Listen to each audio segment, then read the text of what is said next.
What is at my feet? What is this? What is happening? What are you guys doing? Restless. Restless. Y'all are restless. Young and the Restless. Oh my god. There's just an avalanche of books behind me. Oh. Jesus. Oh, jeez. Can you not, buddy? I know. You guys aren't used to me being in here. Yes. Yes, it's correct.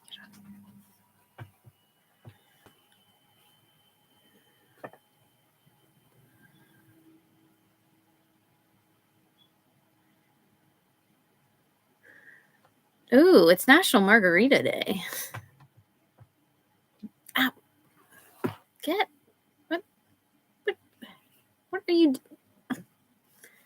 What are you doing? Why are you hitting me? Get your tail out of my face. Hi, Kay Kelly. Hi. What is Aria doing? Ari. Edward Gorey. I don't know who that is. I don't know who that is. I almost forgot that there even was a live chat today, if it makes you feel better. Like, I literally remembered like 5 minutes ago. I've been so swamped with everything. Things have been crazy. My sister is texting me. Oh my goodness.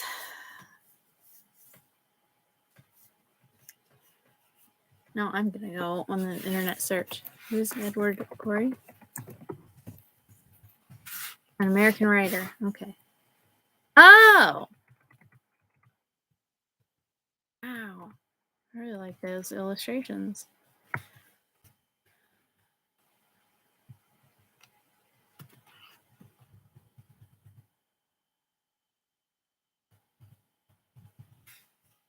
Those illustrations are really cool.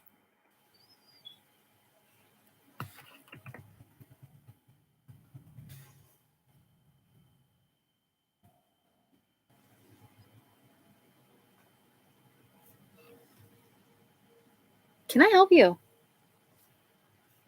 No, don't. I know what you're thinking, but don't.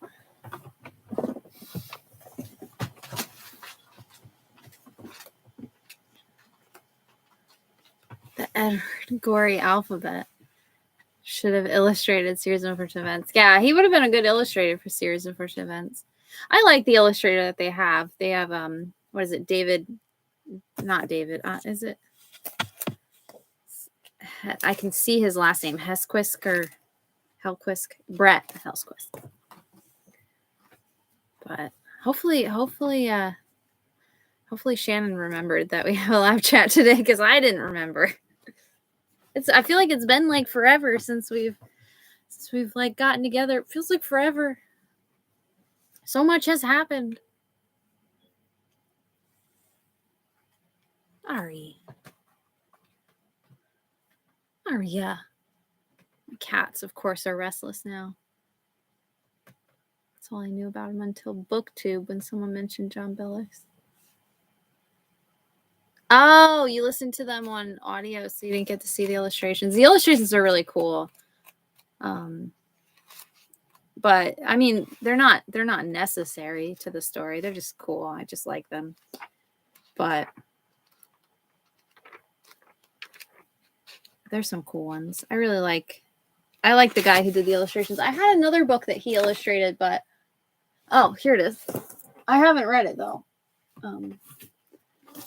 So it's Captain Hook. It's a Captain Hook book, and I literally only bought it because it's illustrated by the same guy who does you can tell. Well, kind of. It's really glary, but you can tell that his style of art is very similar, and that's why this is the only reason I bought it. And I don't know if he even narrated, if there's any like narrations. Oh, there are narrations inside, or illustrations, not narrations. There's illustrations inside the book. It's got a lot more of a soft touch in it than like some of the Series of Unfortunate Events stuff, though. It's more rough looking. But I literally only bought I don't even know what this book's about. Well, I'm assuming Captain Hook, but I literally only bought it because I thought I saw that it was narrated by him, and I like him as a narrator. There she is. Happy 2/22/22 Tuesday. 2/22/22 Tuesday. Hi, Drogo. How are you, baby? How's the love of my life? How's my sun and stars? He's gonna shut the laptop with his big booty. What are you doing, sun and stars? Moon of my life. What are you doing?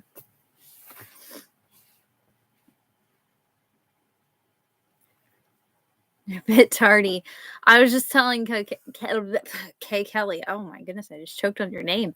I was telling them that I completely forgot that I had a live chat today until about like 5 minutes before I was supposed to be here. So if it makes you feel better, completely forgot. Completely like blanked. I'm like sitting downstairs. I'm about ready to sit down and do some schoolwork, and I'm like, I'm forgetting something. And I looked at my phone. I'm like, oh my God, I have a live chat in like 5 minutes. Oh my goodness. But anyway. My library had the audiobooks faster. Yeah. The audiobooks are fun. Yeah. Some of them are narrated by Tim Curry. Some of them aren't. I think some of the later ones, I don't know, maybe they just couldn't get him for all of them. I don't think he narrates all of them, but he narrates the first couple, I think. He's great. I love Tim Curry narrates things. I listened to he narrated, I think he was the one who narrated Dracula, which is why I ended up liking Dracula, I think, so much. I don't think I would have liked Dracula if I would have physically read it, because it's a chunky book. But I think he narrated it. I'm gonna have to look now. Titles, finished titles. It would be in here. Dracula. Can I search Dracula? I can. Yes, there we go. Because it's like got a whole cast in it. It's got, but it's an Audible. It's one of those Audible exclusive ones, which pisses me off because then no one else can like read it. But I think that's why I liked it, because it had like a full cast. But it had Alan Cumming, he played Dr. Stewart, and it had Tim Curry playing Van Helsing. So I was like, I loved it. But yeah, I love Tim Curry as a narrator. I love his voice. He's just got such a unique voice. It does make me feel better. Yeah. I'm all over the place lately. A lot has been happening. I feel like we haven't seen each other in like a year. Well, I guess I'm kind of not seeing you, but you know what I mean. I feel like you haven't seen me in a year. It makes me sound conceited. I feel like you haven't seen me in a year.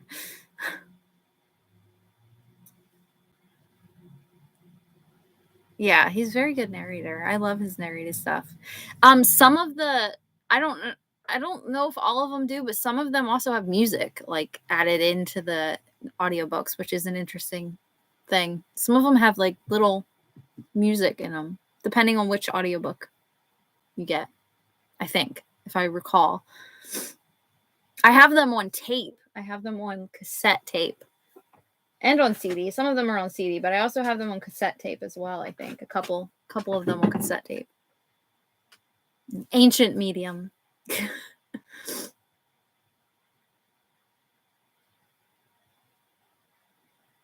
Listen to some of the...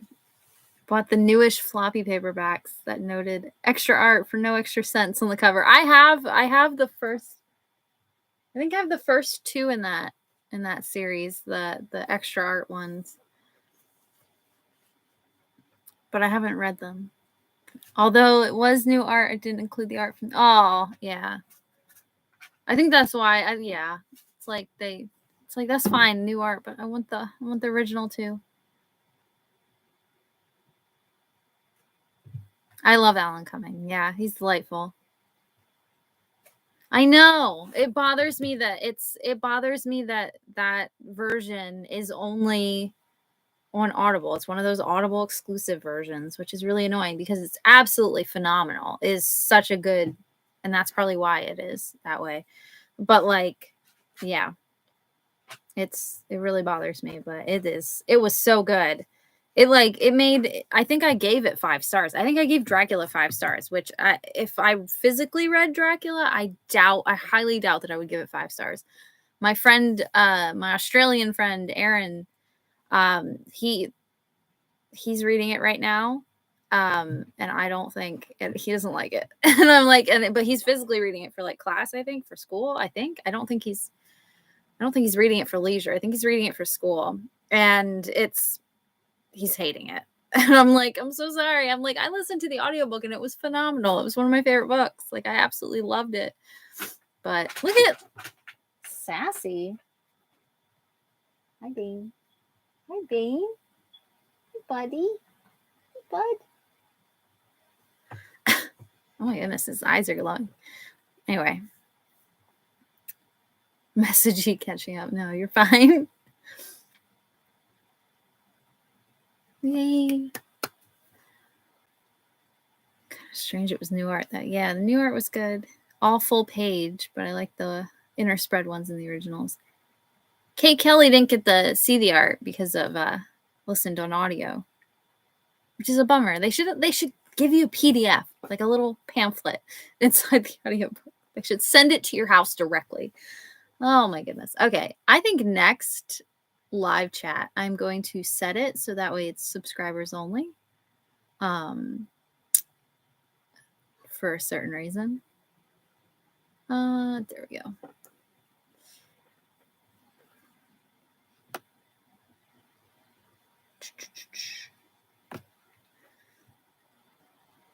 It took me years to read Dracula. Yeah. That's what I've heard though. I've heard so many people say meh. And I truly believe I don't think I would have liked it if it wasn't for the audiobook. The audiobook was just phenomenal. I loved it so much because it was like everybody's like thing had like a different character for like each of their things, like the transcripts and the letters. And I like that it's an epistolary novel. I love that we learned the word epistolary. But I love that I don't know. I just like that style of book, but it's a hefty book, and I don't think I would have survived it if I hadn't listened to it. Yeah, you can set a live stream like that. I never did before, but I'm definitely going to do it next time, I think. Oh, I can do it right now. I can change it right now. Minimum subscribe time, 5 minutes. What does that mean?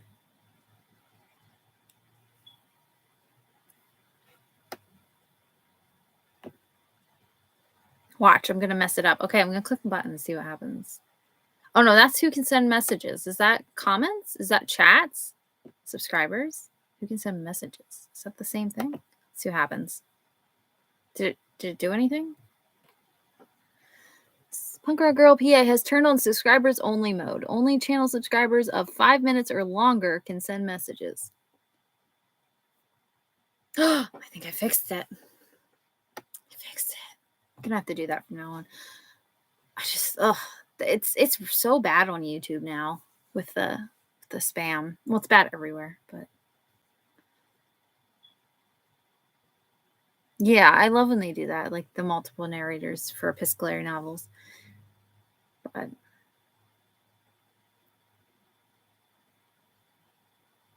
that was my best friend in high school's favorite book for some reason. I have not read it though. Maybe they listened to the audiobook version and it was phenomenal. Every now and again, I have a problem with like the spammers. Every now and again. But it can be really tedious. It's gotten worse over the couple of years. And I have like ADHD, so like when they pop up, even if I put them in hide mode, which is what I usually do, usually put them in hide mode. But even when I do that, I get distracted because I can still see their messages. But I've learned that if you just report them or you block them, then they just make another, they just use one of their other like spam accounts and then they just flood you again. So it's easier to just hide it. So that way they think they're still talking to you, but they're not. But my ADHD gets really distracted then. And you'll see me like looking at the chat and like zoning out because I'm reading, come see my twat, you know, and it's discussing stuff like that.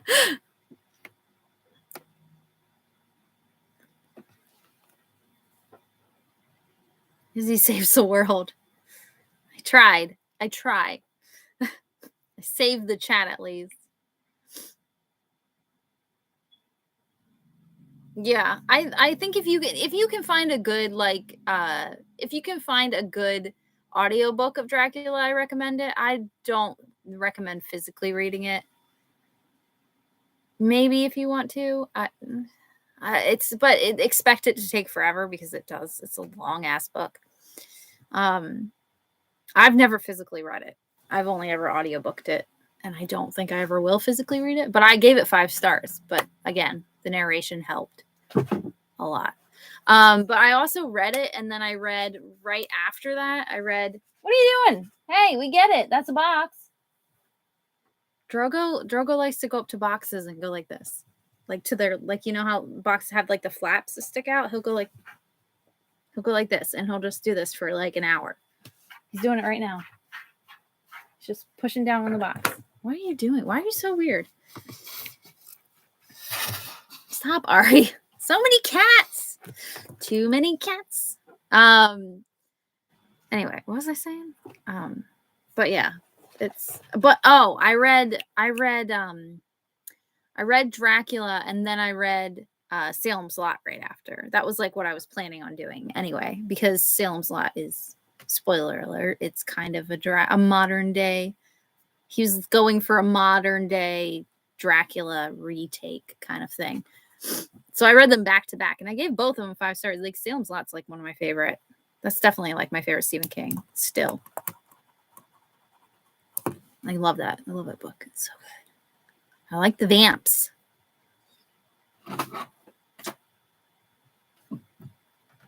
Oh, you have a bind up of Frankenstein, Dracula, and Dr. Jekyll and Mr. Hyde. You know, Dr. Jekyll and Mr. Hyde is another one that people don't like, and I really like Dr. Jekyll and Mr. Hyde. I thought it was fun in the most weirdest way. I like that. I think it's that that generation of horror maybe that I really dig. I have not read Frankenstein yet. It's another one that's like hard to read. I should just listen to an audiobook. But Dr. Jekyll and Mr. Hyde is really small, at least. That was an easy read. I physically read that. That was really easy. But a lot of people don't like Dr. Jekyll and Mr. Hyde either. But I don't know. I think it's that age of horror that I really like. And I think Dr. Jekyll and Mr. Hyde is more of like a psychological horror-esque. I don't really consider it that because it's not scary, but I think it is considered horror. But it's more, I think Dr. Jekyll and Mr. Hyde is like more, I think it's like it's got a good commentary for like, yes, there you go. Social commentary. Yes, that is exactly what I was going to say. Shannon, you're in my head. You got it. You're using the words for me. That's exactly what I was going to say. It's like more of like a social commentary of the duality of, I don't know, one's personality, and it's fucked up, but it's good. I really liked it. Cats everywhere. Ooh, you liked Frankenstein. Okay, that makes me feel better. I haven't read it yet. It's one of like the few like big horror, classic horrors that I haven't read yet. I need to read more like classic horror, but I really want to read Salem's Lot. Oh, I think I listened to the audiobook for that too. Like, cause I think I just back-to-back audiobooked them. I like the narrator for it. I don't remember what his name was, but I liked the narrator. Salem's Lot's just, it's one of my favorites. They're making a new, from what I heard, they're making a new Salem's Lot. Another one, another reboot. This will be like the third Salem's Lot. I really like the original. It's really cheesy and cringy and delicious. I love it. It used to give me nightmares.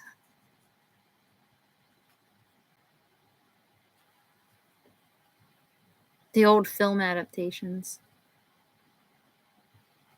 I don't I don't think I've seen Dracula, the old Dracula adaptation. I've seen Salem's Lot, but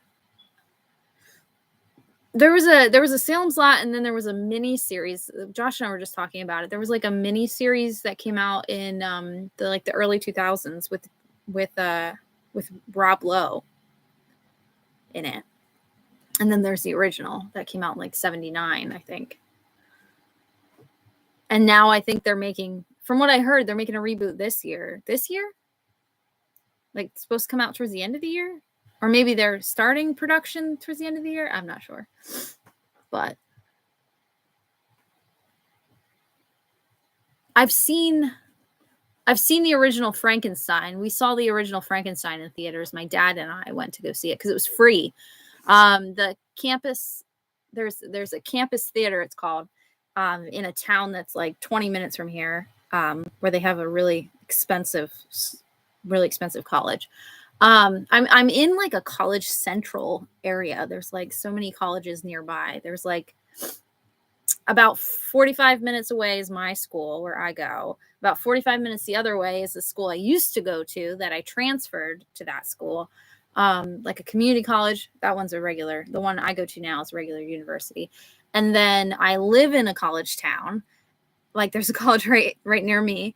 And then about 20 minutes away, there's like another like really prestigious stuck up college. But they always hosted, they have like film classes and stuff, and they hosted free movies at the one theater in town, like matinees. So it was always like older films, and they would host it, and you could go see free movies. So like my dad and I went to go see the original Godzilla there, and on the big screen we saw the original Frankenstein. Monty Python, when Monty Python did that, it was like their anniversary thing. They had Monty Python and the Holy Grail there.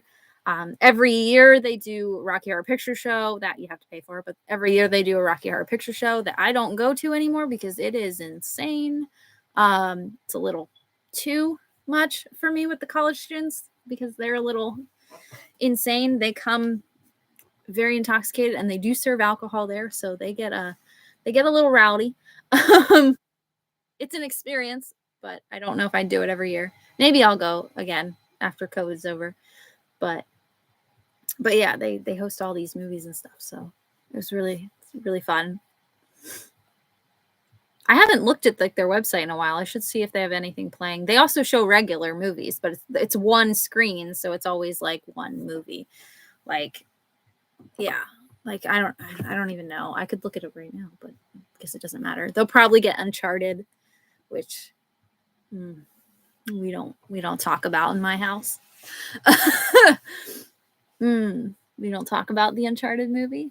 It is blasphemy. But yeah, they usually get like one movie, but every now and again they'll get like older movies as well. Around Christmas time, they usually have free movies for families. They usually show like Christmas Story. I haven't gone to the movies in a while because of the pandemic. We went to go see Kingsman, but we waited until it was like more dead. So it was literally just the two of us and two other people, which were seated really far away in the movie theater. That's it. And because I was like really uncomfortable about going to a movie theater during the pandemic, but we really wanted to see Kingsman on the big screen, so I sucked it up and I went. And that's the first movie I've gone to since the pandemic hit. I don't like it. I don't like going outside. Anyway, sorry.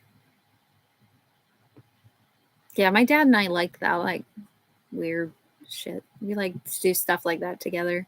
Go see original movies. We were so excited to see the original Godzilla. It was the first time that he's ever seen it, like, on the big screen, and it was like, and he's only ever seen like parts of it. I think I don't think he's seen it in its like entirety, because it was in Japanese and then subtitles. So it was awesome. It was really cool. Yeah, start with Dr. Jekyll and Mr. Hyde. It's the shortest.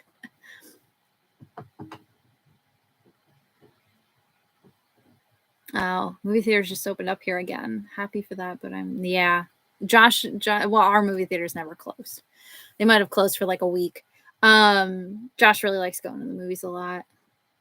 He's kind of bummed that I don't go very often, but I don't feel comfortable. I feel a little bit more comfortable now. I still need to get my booster. I keep putting it off. I was supposed to get it during Grinchathon, but I have ADHD and I forgot. But that reminds me, I have big news. I just go back to reading the chat. I got big news. Go back to reading the chat. Uncharted casting. Yeah, Uncharted. We will not be going to see Uncharted. Surprise. We will not be going to see Uncharted at all. It looks absolutely horrendous. I don't know where to begin with how bad that movie looks. The casting is just the tip of the iceberg for me. It's just, and I just saw another new trailer, and it's the first one that I saw. Elaine, is that her name? I forgot her name. His wife. Girl ends up being his wife. Spoiler alert. But like I saw her in like I saw her in a new trailer, and I'm like, oh, so they're putting her in this one now? I think it's Elaine. Isn't it Elaine? It's Eliane. It begins with an E. Elaine from, no, it's not Elaine. It's something, it begins with an E, right? Uncharted. It is. It's Elena. I always forget her fucking name. She's only the love interest. Anyway, sorry. Oh, big news. I'm sorry. Big news. Sorry. I have so much news. I'm sorry. So, news. So I got my new car. That's good news, but that's not the news I have. I got my new car, and it's beautiful, and I love it so much, and it's amazing, and I love it so much. It's a nice hybrid, and it's just delightful. That's not the news though. We can come back to a charted tangent later. That's not the news though. I love my brand new car. I got a new job. And I dropped a class within like the past like week. Today, actually, I dropped a class today as well because I had a really bad class. A lot has been happening, but I got a new job. So at the end of, not this week, next Sunday. No, the Sunday after next week. So like three Sundays. This Sunday? No, 2 more Sundays. Next Sunday. Week after. Sunday is my last. It's my last day working retail. I'm never going to work retail again. Well, I might. I hope I don't ever have to work retail again. It's not a retail job. That is the cutest emoji ever. That emoji's dapping. It's doing the dap. The emoji's dapping. Look at him. He's doing that. He's doing that move. He's doing the little dance move, the little dapping, that's what. It's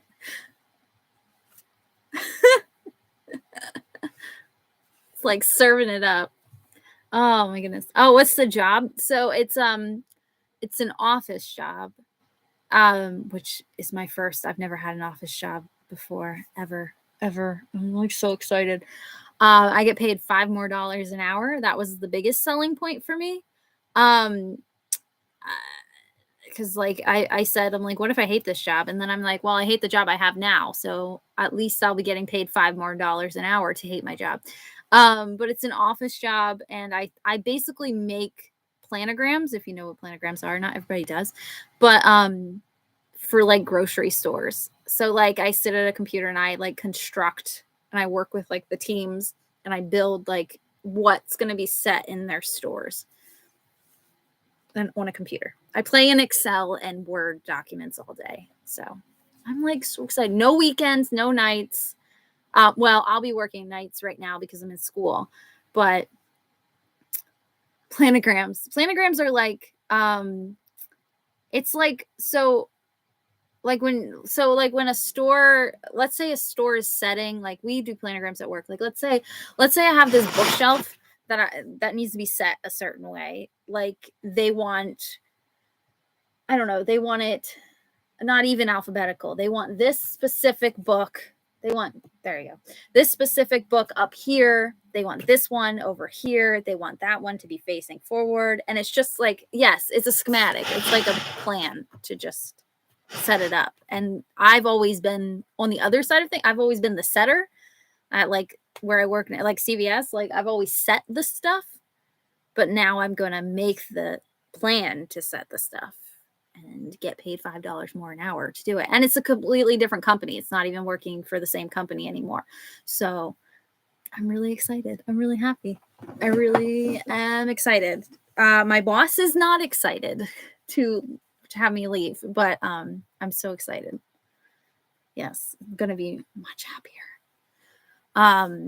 Well, my boss is really like bummed because he's having someone else already leave. Like we have my one coworker, the one that I don't like the most, like, which is such a bummer. If I was staying, I'd probably be really excited. But the one I don't like, she's leaving. And I think this week is her last week. And she's leaving because she won't get vaccinated. And they made it official. They have to get vaccinated where I work. And she doesn't want to get vaccinated. She refuses. So it's either you get vaccinated or you're gone. And she's like, I'm leaving. And I'm like, okay, goodbye. And my boss wouldn't be that stressed out about me leaving if she wasn't also leaving. But like the job, I'm not leaving because of getting vaccinated. I'm already vaccinated. But the job opportunity just like came to me. I went to school with one of the moms. No, not one of the moms. I went to school with a girl, and her mom reached out to me on Facebook and was like, oh, I think you would really, be interested in this job. It pays this and this, and if you want to check it out. And I'm like, okay. So she reached out to me, and otherwise, like, that's what I told my boss. I'm like, if it makes you feel better, I didn't search for this job. They reached out to me. It came to me, but I'm really excited. But I am like, my boss is like, he's starting to get a little pissy with me. Like, I think it's because of the stress is starting to like come in. Cause like I do a lot at my job. I do a lot of the work. And I think he's just now realizing like how much I do there. And yeah, how much he's losing. My other coworker didn't do anything. So like he's not worried about replacing her. She's replaceable. It's just he goes, you not so much. He goes, that's a bit of a blow. But sorry, not sorry. Anyway. So yeah, they reached out to me. So yeah.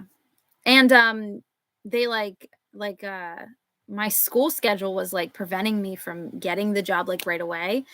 Like they were ready to give it to me, but my school schedule was like creating a hassle because I create my school schedule around work. Like work comes first, then my school schedule comes second because I'm older and I have bills to pay.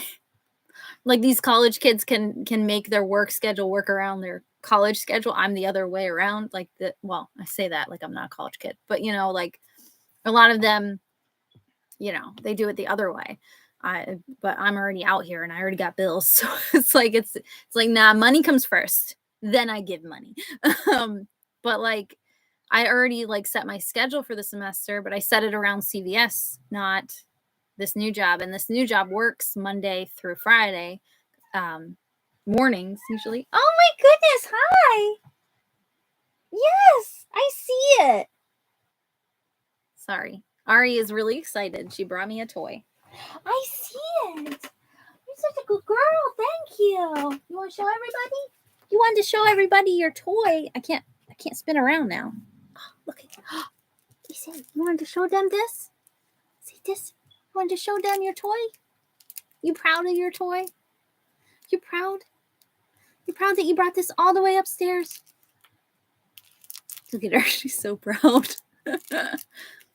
No. It was a spider or a bug or something. It had another leg. She ripped off the leg. It was on a stick too. And she used to drag it. The stick broke off because she would drag the toy and the stick would just trail along all the way up the stairs.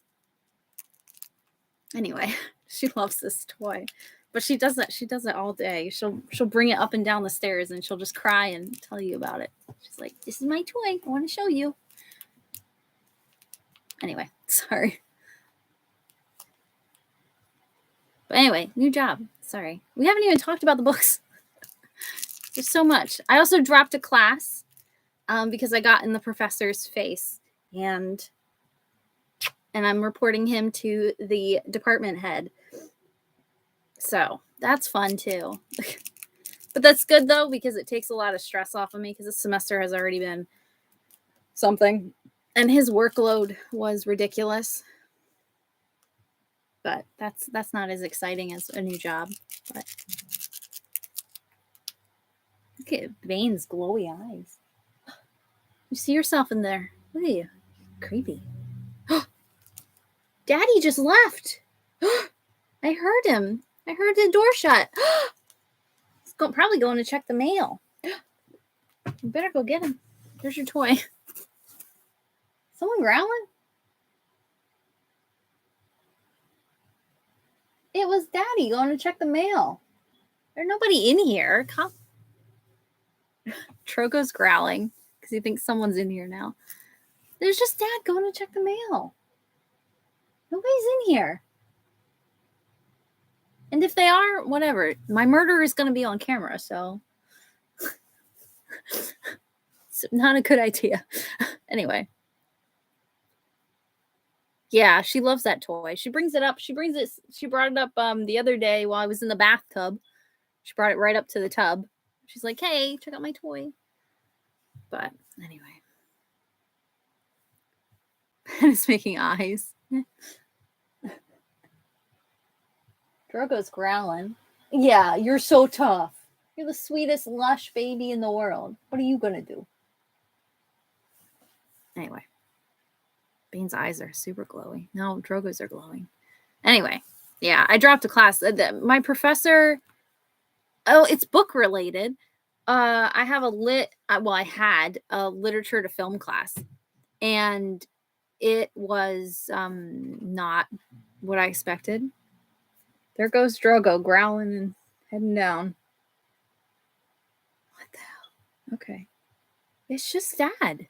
There's no one in here. Anyway. But they distracted me. But I had a literature to film class. I was actually excited about it. But then I met the professor and he is trash. He was awful. The first week of class, he didn't even teach. Like, because we taught, the first week of classes was online because of the pandemic. They wanted to slow in people moving in. They didn't want everybody moving in at once. So they did the first week online. And he just refused to teach that first week. And I'm like, I'm paying for this. So this is nice. But then he never updated his syllabus either to like make the dates reflect the week that he didn't teach. So we were always like a week or two. Well, yeah, a week behind. And he never updated his syllabus. And I emailed him and I said, hey, can I get what I was really polite. I'm like, hey, is there an ETA on an updated syllabus? And he like blew me off. Like he emailed me back, but it was like acting like I was stupid for asking. And I'm like, I'm sorry. I'm sorry telling you to do your job. And then he made us read Molly's Game, which was a terrible book. I do not recommend it. It was not good. It's a true story. But they made a movie out of it. Just watch the movie, which is also not very good. But at least the movie has Idris Elba in it and Jessica Chastain, and both of them look fine in the movie. But like, he made us watch that, and then he did a quiz, and the quiz was quotes from the book, and you had to fill in the names of who said them. And he claimed that it was the easiest quiz he's ever given. And I'm like, what? I even said to his face, I said, no, this is bullshit. I'm surprised I wasn't kicked out of the class. But I told him, I'm like, excuse me? I'm like, he's like, what? Didn't you read the book? I'm like, yeah, I read the book. Of course I read the book. I'm like, I can write you like 5 papers on what happens in this book. You want a deep analysis of this book? I'll do it. I'm not going to remember people's names that are quotes, random quotes from the book. Like, what? And then half of the quotes were like Molly's like relationships, like a lot of her boyfriends. And like, he claimed that he picked that movie because it was a feminist film, which it's a white feminist film. It's not intersectional, not intersexual. That's a different thing. Intersexual and intersectional are 2 different things. But I'm like, no, it's not. It's a white privileged feminist film, maybe. But that's why he picked it. But then he made, like, during a lecture, which wasn't even a lecture, it was just like a chat in class about the book. He argued that he was like talking about her lack of libido in the film, and like all of her boyfriends were the quotes on the quiz. Her love life is irrelevant. If you've ever seen the movie or you've ever read the book, it's irrelevant. It was irrelevant to the story. And I'm like, excuse me? I'm like, you're kind of sexist, dude. But then we had to read The Reader, which is like a critically acclaimed book. Like, and Kate Winslet won an Oscar for the film, but The Reader is a terrible book, and I do not recommend it. And I like German translated literature. Actually, you know what? I don't think it's a terrible book. I think it's just because I'm viewing it through his creepy lens. The second half of the book is really good, but I just... Isn't she a card player? She wasn't even a card player. She was she started underground poker ring. So she was the person who, well, she didn't start it. She stole it from someone. But she ran an underground poker thing. But yeah, and it's nonfiction. Yeah. The Reader is about a 30-some-year-old woman who is sleeping with a 15-year-old boy. And she's a Nazi, or she was a Nazi, and then she gets put on trial. And but I was viewing it through his creepy lens, and also it was just inappropriate. But that's also not why I dropped the class. A lot of why I dropped the class was his incompetence, his absolute like lack of teaching. We didn't learn anything, and all the movies that he picked are all centered around like stuff like that. Like, I know, so he picked Perfume, which is, I'm glad that I dropped the class because he would have ruined Perfume for me. And I know that the only reason he picked that movie was because there's an orgy scene in the film. I know that's why he picked the movie. And that's just, I don't know. The teacher just gave me not good vibes. But I got in his face because so The Reader that we had to read wasn't even, we should probably get to the book in a minute. I'm done. I'm almost done ranting. But The Reader wasn't even on the syllabus. It wasn't on the syllabus at all. And it wasn't made accessible at the bookstore. None of that. No digital, like, inclusive access book. Like, sometimes they can get you like digital access to books. No, he expected people to search the internet and find a bootleg copy to read it. That's what he expected from people. And in class, I was under my breath. I said in class, because he's like, I want direct quotes from the book for your paper that you're supposed to write. And I said, like, under my breath, because I'm me and I don't have a filter and I'm just obnoxious. And when I don't like someone, they know it. But like under my breath, I said, I'm like, yeah, if you can find the book. And he's like, excuse me. And I said louder, I'm like, yeah, if they can find the book. And I'm like, and then we just went like back and forth. And and then he kept calling on me. And finally I said, I'm like, what do you want from me, man? And it's just, and then it was just back and forth. And I'm just like, you know what? I'm dropping this class because I have too much of a mouth on me and I don't like you. And you're going to ruin one of my favorite books. So I'm leaving. He's trash human. Very, very bad professor. And then I was hearing, like, I was talking to other people who have had him before. And I'm like, I've heard similar things. And I'm like, how is he still a professor? I'm like, does anyone report him? So I'm reporting him to the freaking the department head. I'm like, why don't you people speak up? You're paying for these classes. If you're not learning anything from them, like, he didn't do any lectures, nothing. Like, I didn't learn anything yet at all. And like, we didn't get any grades either. Like, he made us write a paper, but it wasn't graded. So like, what's the point? Like,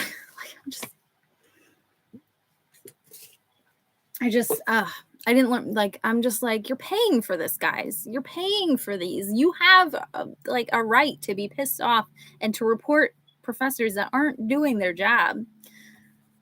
I'm like, y'all won't do it. I will. But anyway, yeah, the creep factor was a huge part of classes. Anyway, anyway.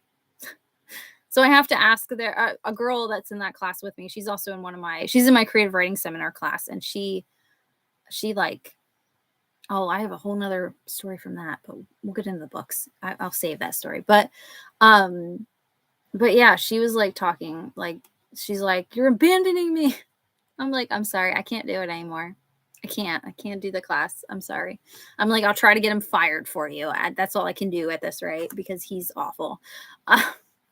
Like, in like the movies, like, we'd watch in class too, which I think is a waste of valuable class time. I think you should pick movies that you have access from at home and just make the person watch them at home. Because I've had two film classes before.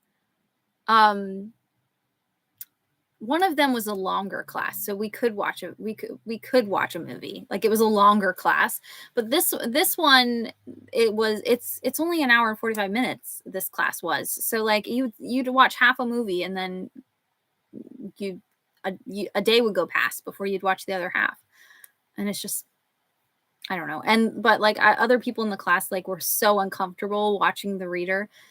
Like, because it's like, the first half of that movie is just, the second half's like all courtroom scenes, but the first half is just nothing but sex scenes, and with a 15-year-old.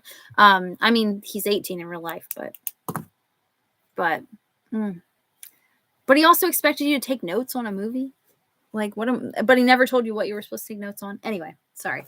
Anyway, I've rambled for like 50 minutes about my life.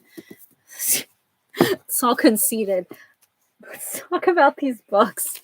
Let's talk about the books. Oh my goodness. Sorry. I just, it's been a ride. It's been a ride. I just, yeah, the first half of that movie is just nothing but sex. It's just, ugh. I also have someone trying to steal my idea for my queer pirate project in my seminar class as well. I thought I made a friend, but she turned out to be single white femaling me, which is fun. Also, no one gets that reference whenever I say that she's single white femaling me. No one gets that reference. Maybe Shannon will get that reference. Shannon likes movies. But yeah, she's like stealing my idea, and it's really killing me. What? Single white femaling? What? So I've been working on my queer pirate novel for a while now.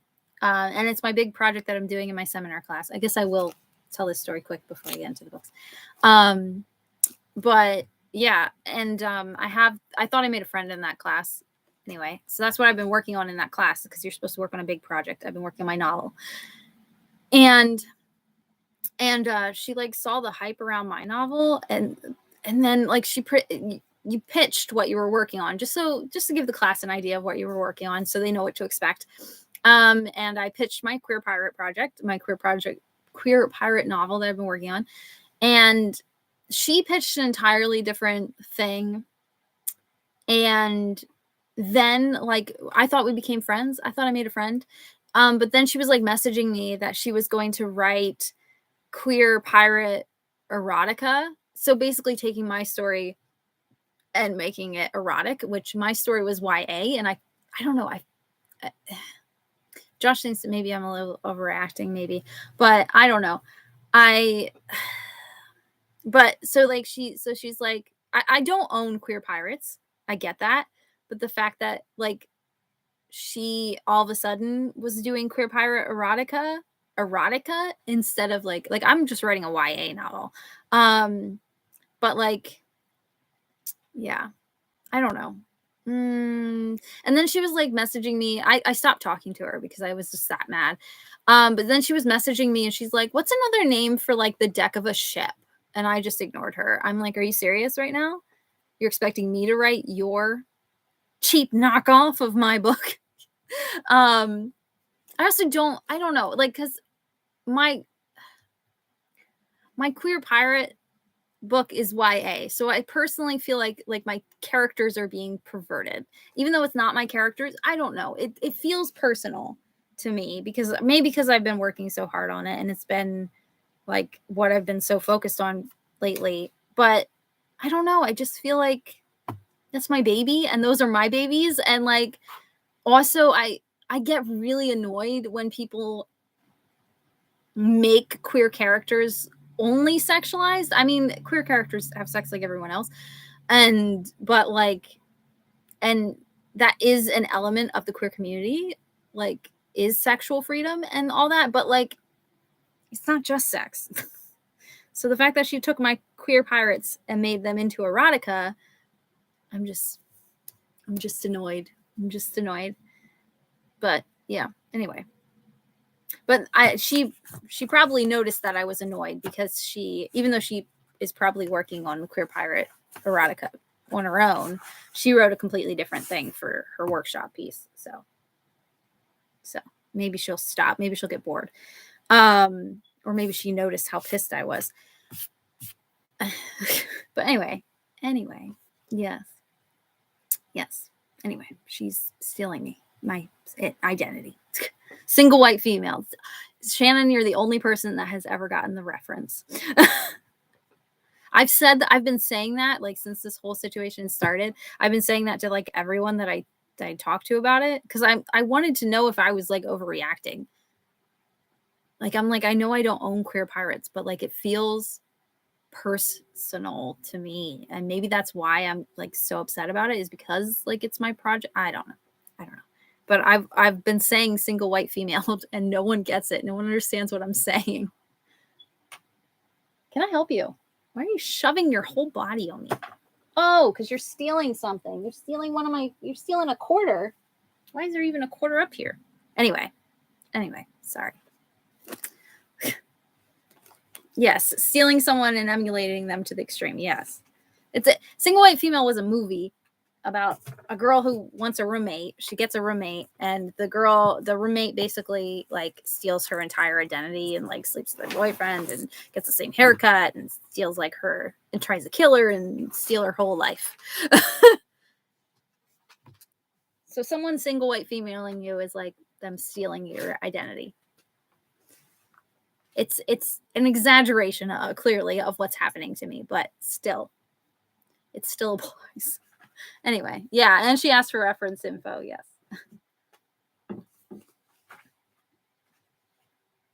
Yes, exactly. You don't want, yeah, you don't want someone to like, I don't know.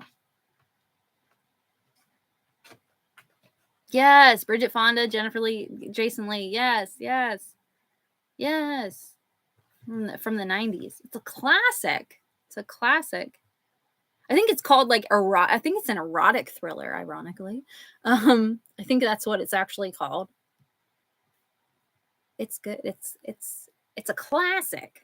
I wouldn't say that it's a good movie, but it's good for the time, like the time that it came out. It's probably cheesy as all hell now. I haven't seen it in years, but it's classic. It's a classic film. And then you can understand the reference when someone says, "Oh, I'm being a single white female," which I think I'm the only one who's ever said that. Anyway, oh my god, never. Okay, let's talk about books instead of my life. Yeah, they're making a reboot of it called Single Black Female on VH1. VH1? I saw an ad for it the other day. I don't know what channel, but they're making a reboot of it actually. But it's an all black cast, I think. Single Black Female it was called, I think. Unless it was a fever dream I had. I forget who's in it though. I don't know if it's anyone that I know. Yes, it's a film. They're making a film. Yeah. Oh, it does not have good ratings. Well, the original wasn't that great either. So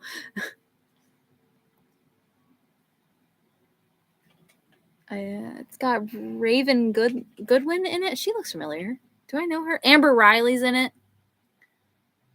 Amber Riley and Raven Goodwin. They play like the two main girls.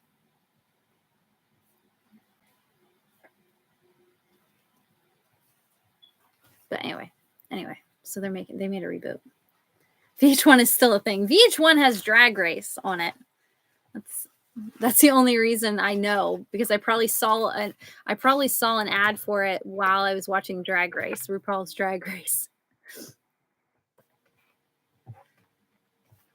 But they don't play videos on there anymore. It's just like MTV. Like there's no videos. No, I mean there's no music videos. There's videos, but no music. But anyway. Yeah, made a lot of waves at the time. Yeah. Yeah.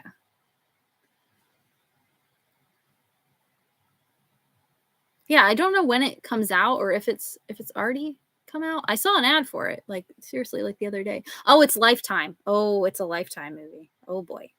Oh boy. It's a Lifetime movie. Okay. Yikes. Well, this one says that they did it in 2009 as well. There's a 2009 one as well. So it's been done before. Oh, I didn't know that. But this one, yeah, it says it's Lifetime. It only has a 5.2 rating on IMDb out of 10. Yeah. Well, it's a Lifetime film. What do you expect? It's not going to be amazing, but I don't know. I'd watch it. If it's on, I'll end up watching it. Anyway, the books. I'm sorry. Catch up on the season of Drag. Oh, I love Willow. Willow's my favorite on this season of Drag Race. I really like Willow. Willow Pill. It's my favorite. But anyway. I wish I read these when I was a kid instead. This was what I was reading. I was reading Harry Potter, but I fell behind with Harry Potter. The Harry Potter books are this big.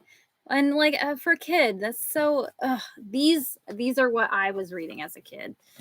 These are very nostalgic for me. These are my babies. This was my series. Because the first one came out, 1999. So it was right before my parents' divorce. So like it was like right before things got like sad at home. So like I don't know, I loved these. I was obsessed with these. My first copy I actually got from a classroom. My third grade teacher, my third grade teacher, I think, she let me keep the, or maybe I stole it. I might have stolen it. I'm not gonna lie and say that I probably stole it, because I was me. But she was like my favorite teacher, so she might have just let me keep it. But I read the first book in her class. She had like a little personal library, and I might have stolen it, but I honestly don't remember. I think she gave it to me, but I could be wrong. and just have never given it back, you know, one of those things. But yeah. I also wish they were narrated by Edward Gorey. I really like Edward Gorey's narrations or illustration. Not, did I say narration? I meant to say illustrated. Illustration style, but I don't know. I'm partial to Brett.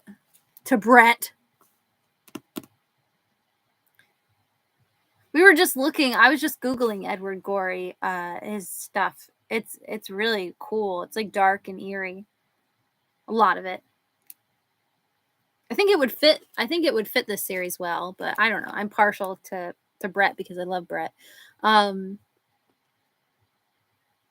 I didn't know that timing. They must have been a good reprieve. Yeah.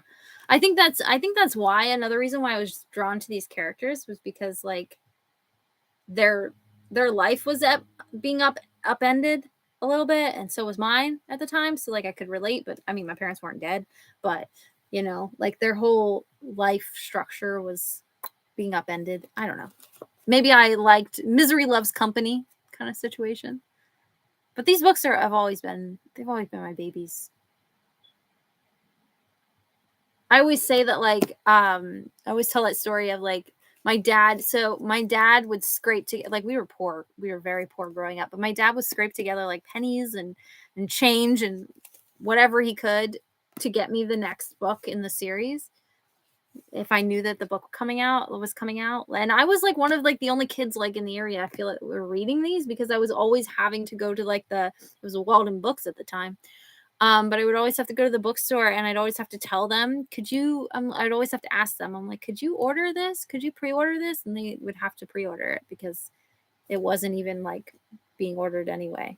So I was like, because all the hype was Harry Potter at the time. Like that's where all the eggs were in that basket. So like there weren't as many people reading Series of Unfortunate Events at the time, which is a bummer because this series is so fun. My dad made me an addict is what I should say. Like this is all his fault. Because like growing up, he always said that his like a direct quote from my dad is, there is always money for books.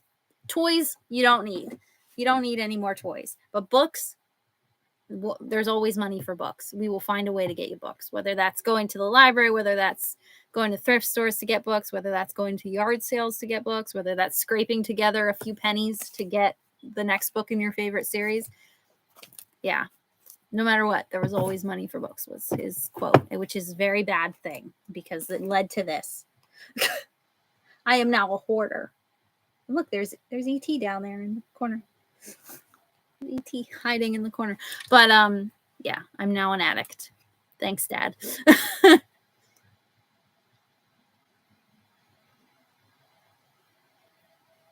I didn't know the books were when they were released, but I wasn't reading that much in them. Yeah, I've been there. Yeah, for sure. My 2008 to 2000, like, I don't know, maybe like 2011, before I really found like BookTube as a whole, like that period right there was pretty dead with books. Like I didn't read much of anything. I think we all do that though, like with all of our hobbies as well. Like I feel like you just have moments where you're just not feeling it. I am well stocked for reading, yes. And Josh hates this. It's a mess. Now that I dropped that class, I can probably read more things again instead of terrible things that I'm being forced to read. I say that, but I have like all of this to read tonight. I have to read I don't want to show you because it's other people's work, so I don't want to show their work. But like I have all of these to read tonight. Like it's a big stack. This is all like for my workshop class. And it's not a big deal if I don't read it, but I kind of do want to read it. But yeah, but hopefully I get some free time because of that, dropping that class. But anyway, this is Kay Kelly's first time reading these, right? What's your favorite? Did you hate it? Did you love it? Well, obviously you said you wish you had these when you were a kid, so I want to hear all the things because this is your first time reading them. I believe you said that. That isn't a bad one. It's very true. You can't count on the Goodreads.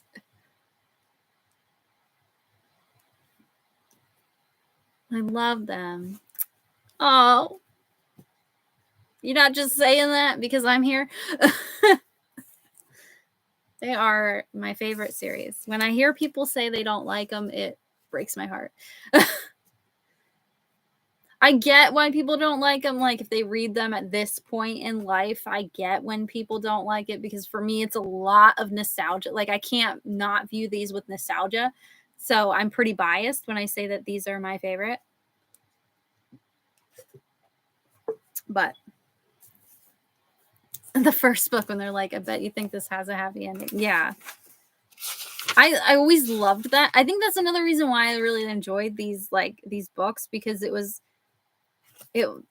like I loved how it tried to like get you to not read them. Like even on the back it's like you should put this book down, go read something else. Like yeah, it says right here it's like but there's nothing stopping you from putting this book down at once and reading something happy if you prefer that sort of thing. Like I just love that. Yeah, right here. On the back of this one, it says, but you are free to put this book back on the shelf and seek something lighter. And I just always love that stuff. That's like one of my favorite things about these books. I just think they're witty and fun. And I think that's a great thing to do because kids don't like being told what to do. And it's a great way to get them to pick up your book. And I was like, yes. And he's like, no.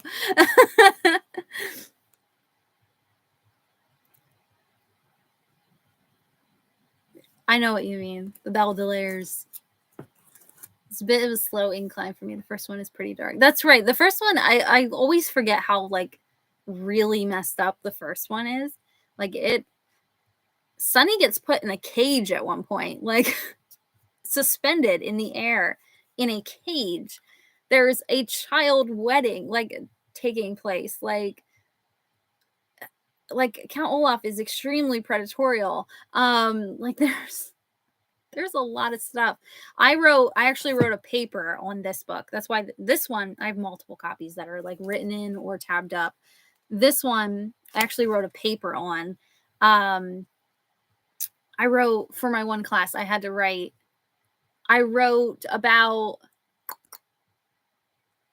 what did I write about? I wrote about, a lot about I wrote it from a feminist point of view. Or a queer point of view. I can't remember. I think I wrote it from a feminist point of view. The paper. Can't remember. I wrote it about a part of it was about Count Olaf's predatory behavior, and another part of it was about I consider the character within these books non-binary. The neither man nor woman character. I consider them to be non-binary. There were some articles that I read because I had to do like a huge amount of research on this book. It's my favorite, but I had to do a huge amount of research and read so many other people's like papers on this book. That I learned a lot about like that other people kind of saw that character as being villainized, and I never saw that character that way, especially in the show.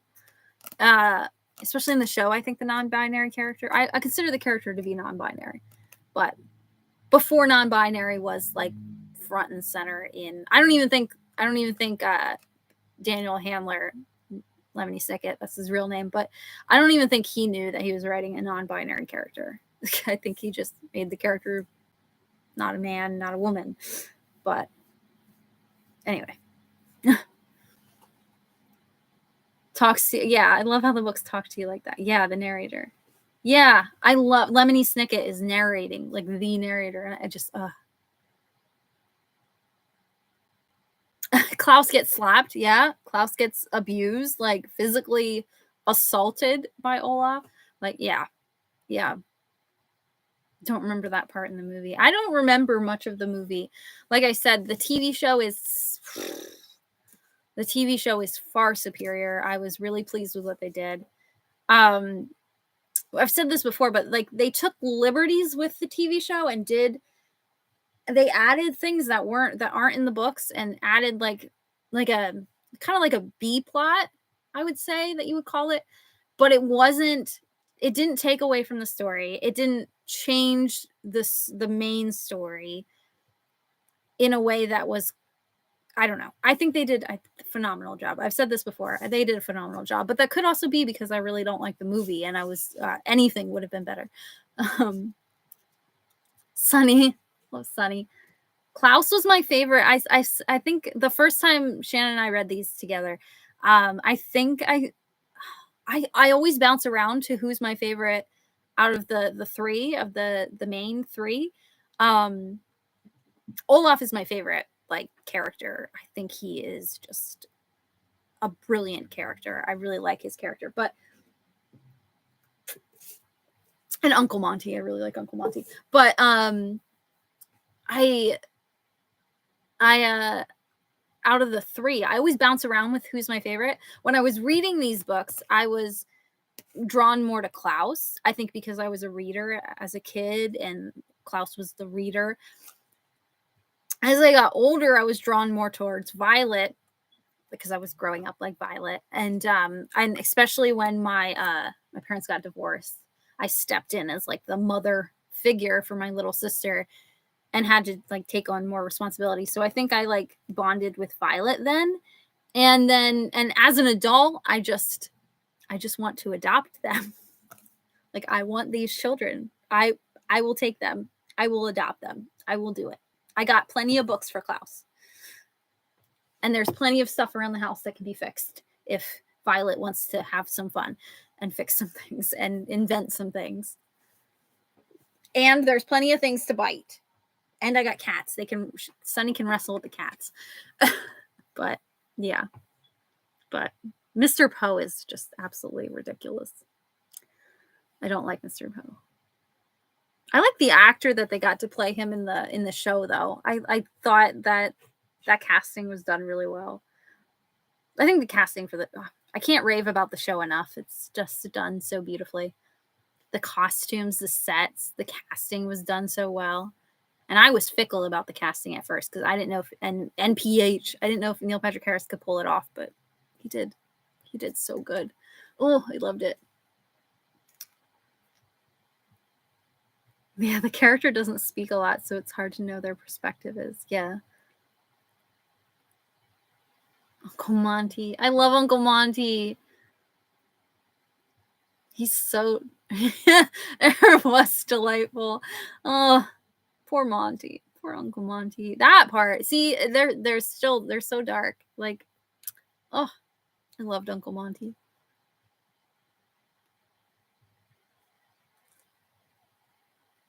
The TV show is great. I didn't even reread them. If I'm being honest, I didn't reread them. I completely forgot that I even had a live show today. But I've read these books a billion times, so it's all in there. I'm going to reread them though. I'm gonna reread them if we continue with the series. I'm gonna finish them up. But I'm being honest. I could lie to you and be like, I totally read this, but I did not. But but I've read these books a billion times, so this is like I'm fine, guys. I'm fine, guys. I didn't want to tell you guys. Come on. They're my favorite series. That's why she's been on all these tangents. I've been hiding it. I may have forgotten that I had books to read. Now I'm turning red. These two in particular, I've read the most out of all of the series, especially since I had to read that paper on this one. So like, I'm good. Don't make a quiz with quotes. Actually, this is a book that you could probably do that, and I would probably be able to do that. But no. I did wait until I read the entire series before watching, and I think it's okay to watch after reading. It's pretty faithful. Yeah, I think the show was coming out while we were reading them together, Shannon. I think the first time. So like I think Yeah, there's 2 episodes per book.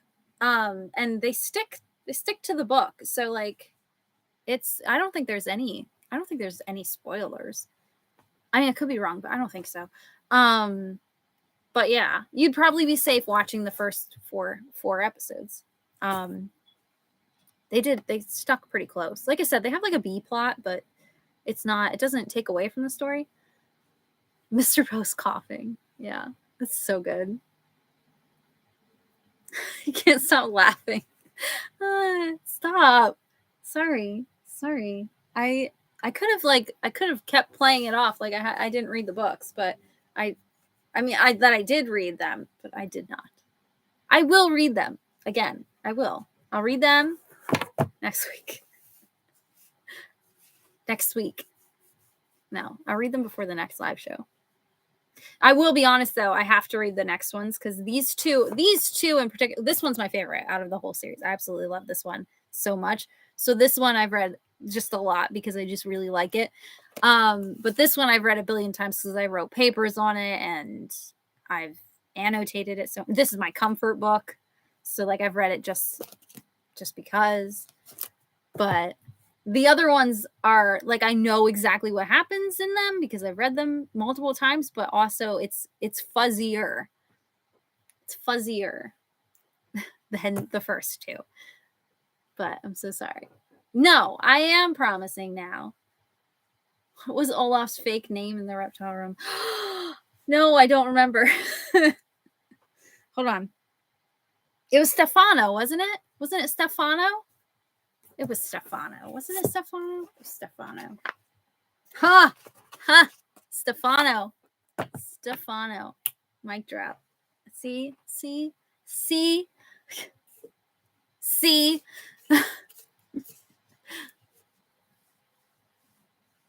Oh, the show wasn't complete. I think it was coming out. It was like coming out while it, or it was gonna come out. I don't remember. It's a great word. Herpological. I love that word.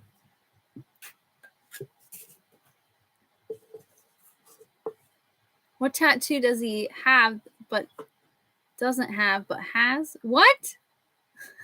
What question is that? The V of the well, I don't know. I don't want to spoil that. Is that a spoiler? What the tattoo actually says? The eyeball. I really want the eye tattoo, by the way, on my ankle, really bad. I'm not a tattoo person. I have no tattoos. I have no piercings, not even my ears. But I would love an eye tattoo really bad on my ankle. Like, it's the one tattoo that I think if I was going to get any tattoo, that's the tattoo I would get. That's the tattoo I would get. I think the tattoo is mostly described as a triangle. What? The eye tattoo? Or is there another tattoo I don't know of? You guys are just trying to confuse me on purpose.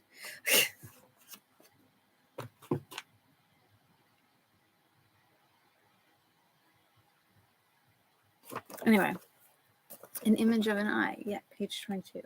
Of this one?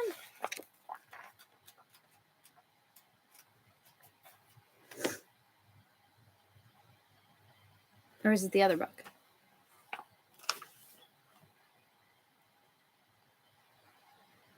Oh, of the first book.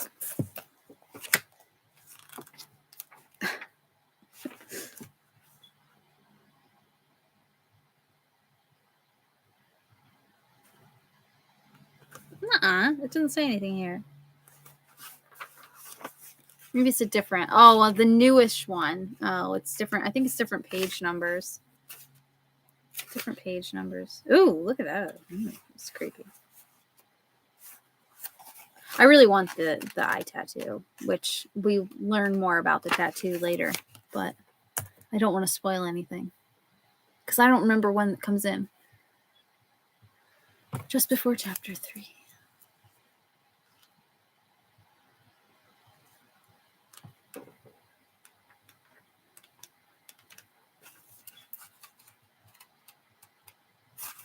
Oh, there it is. Image of an eye tattooed. Matching the eye on the front door. Ugh.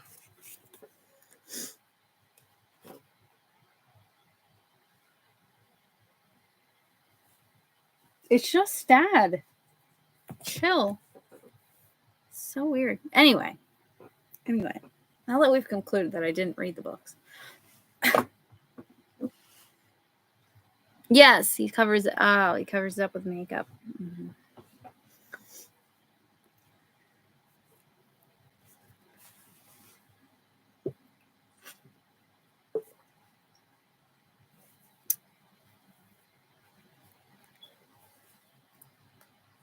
That's a good question. Did you like it right from like the start? Because Shannon said it is a bit dark. It is a bit of an adjustment sometimes to like adjust to the world, because it is especially for a kid's book. For like, these are like middle grade books, so like it is a little like shocking, I think, to the system if you're not if you're not expecting what yeah, if you're not expecting it to be that dark. To masquerade as Stefano. You know what masquerade means. I love when Klaus says that kind of stuff. Like, I love, that's a theme throughout the books. I've said this before, but that's a theme throughout the books I think also resonates with kids. And I think that's another reason why I really enjoyed this series was like I said, like my parents were going through a divorce at the time. And at that time, you feel like you don't really have a voice of what's going on in your house. You know, like your whole, like everything's being upended. And no one was listening to these kids. And no one ever does. Like, no one listens to what the hell they're saying. Like, these kids are bright. They're smart. They know what they're saying. And no one ever listens to them. And I think that's such a great theme for these books and so engaging for like young readers, because like what kid reading these doesn't feel like that sometimes, that like they're talking and like an adult's not listening to them because they're a kid.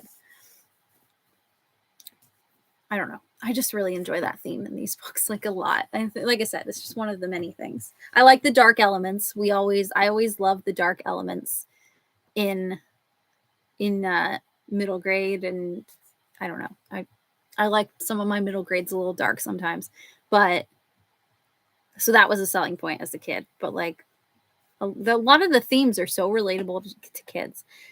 And I always think like the narrator, when he's explaining what words mean and stuff, like he doesn't do it in a condescending way. At least it never feels like a condescending way. It feels like an educational way, which is just something I just really love these books.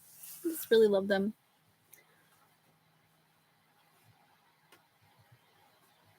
Yeah, it means someone wanting to marry you for money when you were like 13 and put a baby in a cage. Ronald Dahl vibes a bit. I don't know. Maybe it's been a while since I read them. Ronald Dahl had some dark stuff. Yeah.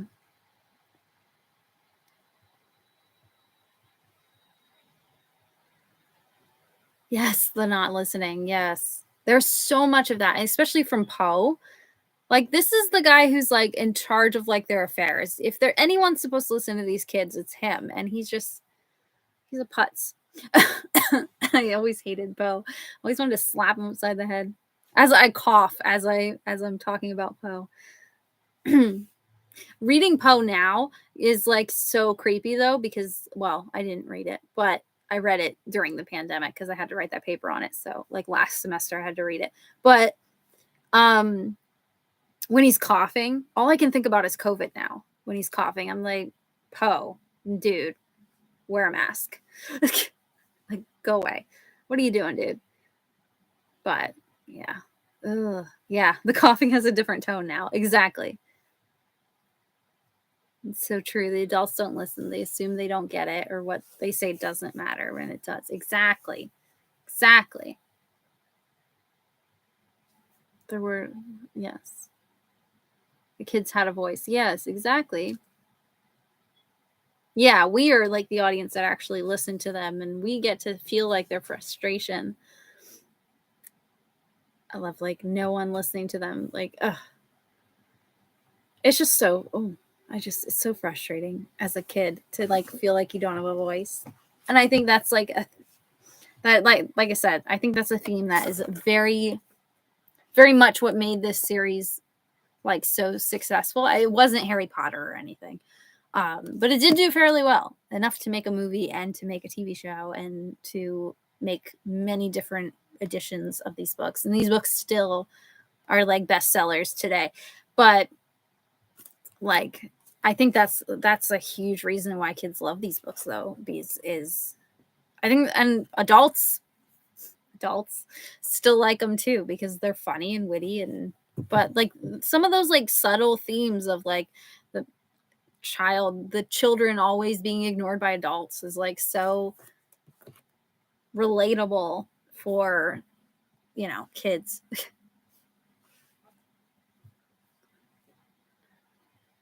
Listen to them. Yes. Does it ever say what he has? Is it tuberculosis or something? Do you really want to know? Does it say what he has? I don't remember. I don't remember if they ever say like what he has. Is he dying? Because I want to say that I would care. I don't remember. Does he have asthma? I honestly don't remember. I don't know. Do you remember if he has like something? I don't remember. It might just be like a quirk of the character. I honestly don't remember. We'll find out, I guess. I don't think so. I don't think it's ever explained. I could be wrong though. Maybe I forgot that. Thank you Thank you both for suggesting them to me. It makes me so happy. It makes me so happy when people like love my favorite books. I'm glad that you like them. It makes me happy. I mean, I'm not saying my heart wouldn't break. I'm not saying my heart would break if you said you hated them, but it would get a little crack. But I think this series is phenomenal. It's such a phenomenal series. So good. But again, I'm really biased because I have all that nostalgia. So like when people say they don't like the book, I have to like retract myself.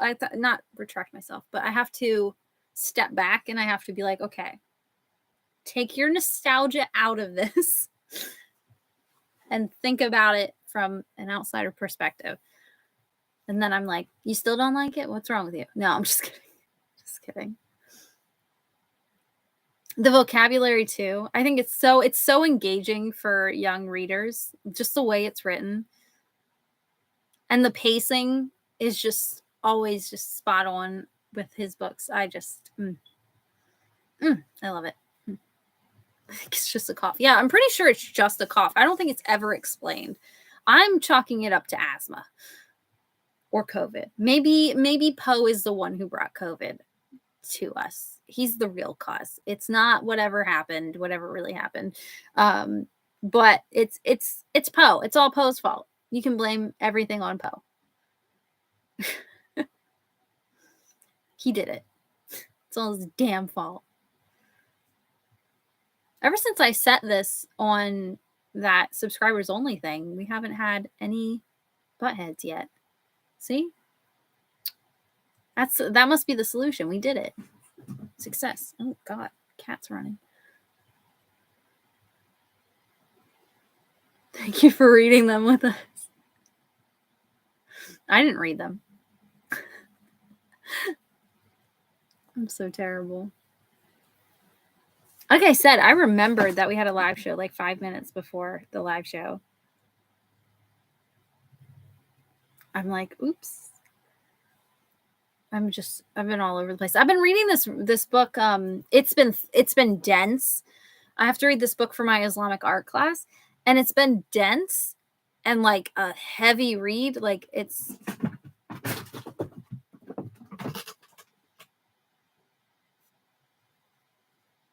Hello. Jesus. But I've been reading this book for that class, but it's dense and it's like heavy. I've been listening to the audiobook while reading it, while physically reading it and annotating as I go along. But it's been good. It's like the only good book that I've read this semester besides like I've been reading plays as well. I read Shakespeare, 2 Shakespeare plays so far for my Shakespeare class. I learned that I still don't like Midsummer Night's Dream. Still don't like it. It's just not good. I don't like it. I don't like it. It's not my favorite play. I do love Much Ado About Nothing so much, and I was so happy to reread that. That is one of the best plays. We got to see a live production at like on campus, like a live production of Much Ado from the London stage performers who tour around, but they're actually from London. But it was so good. It was so good. Anyway, sorry. Tangent. But Midsummer Night's Dream, just I'm good. I have to see a live production of that next weekend. And I'm not excited. I don't want to see it. I don't care. I'm sure actually I think that because it's put on by the students, I think they're twisting things and they're gender bending a lot of the characters. So I think it's going to be really good. And it might change my perspective seeing it live, but physically reading it, I hate it. I can't stand it. I just can't stand it. But anyway.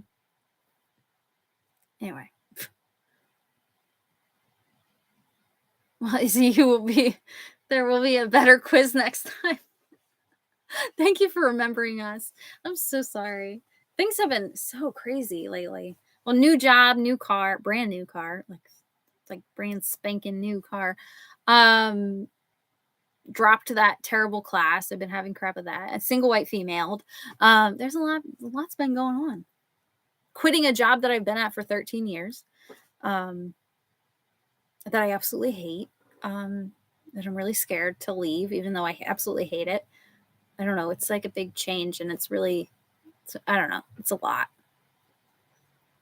Says the person who just talked about not having to be objective. Yeah. I missed the cat switcheroo. Yeah, me too. I turned around and Drogo was there. Is my boy. Are you my boy? My sun and stars. Moon of my life. He's my best bud. He's my boy. That's my Drogo. My buddy. Anyway. Quizzes will be harder. I saw your Insta story. Yeah, Midsummer Night's Dream is just not good. It's just not good. I just don't get it. I don't understand. I gave it 3 stars again. And I think the last time I read it, I gave it like 2. I gave it 3 this time because I'm starting to understand a bit more of like the content because we break it down in class and we talk more about it, and that helps understand it a bit more. But I just feel like it's so I don't know. It's underwhelming is like the biggest thing for me, especially like the play especially is just so underwhelming, and it's overrated. I don't get people's like hype with it. But anyway, Much Ado was it was so great live. It was so good.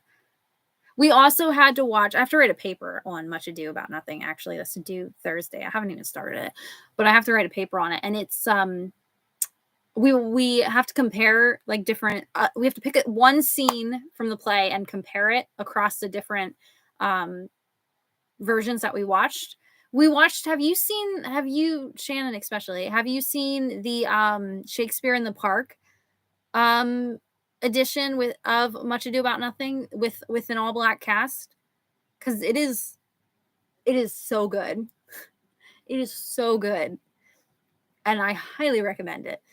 I absolutely loved it, but some people in my class didn't, and they're wrong. I'm just kidding. But yeah, such a good play. I was so excited to see it live. It's just so good. So funny and just so fun. And I was so happy. It's one of my favorite plays. Romeo and Juliet has always been like my favorite Shakespeare play because I love the tragedy. But I really like Much Ado. Oh, I forgot that we had movies to watch too. See, I forgot about that. So you watched that adaptation of Romeo and Juliet? Yes. Yes.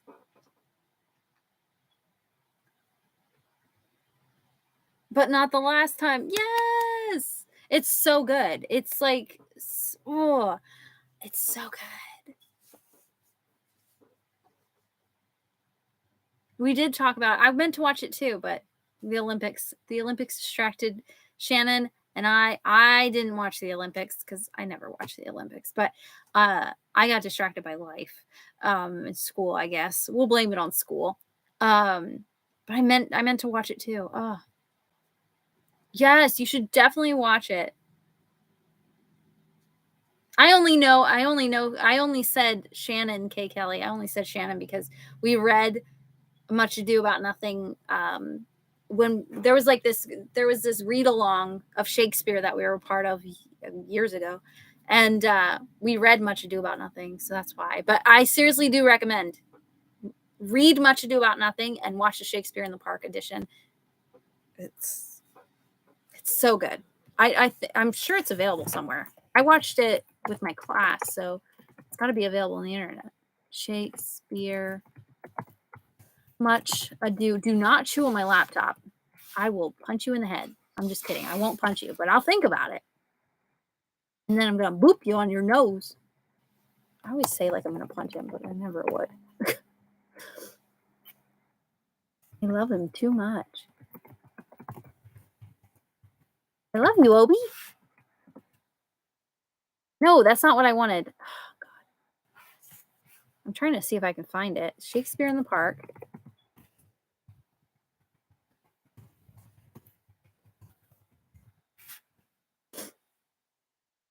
Yeah, it was PBS. So I don't know if it's available to be watched.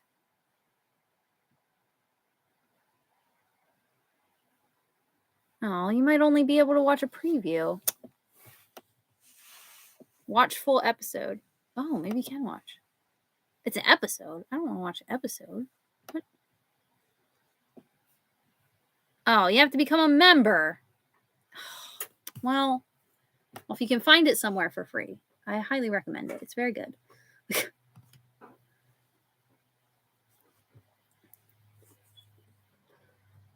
It has the one girl from Orange is the New Black in it. She played, oh, I can't remember her name, but she played on Orange is the New Black. But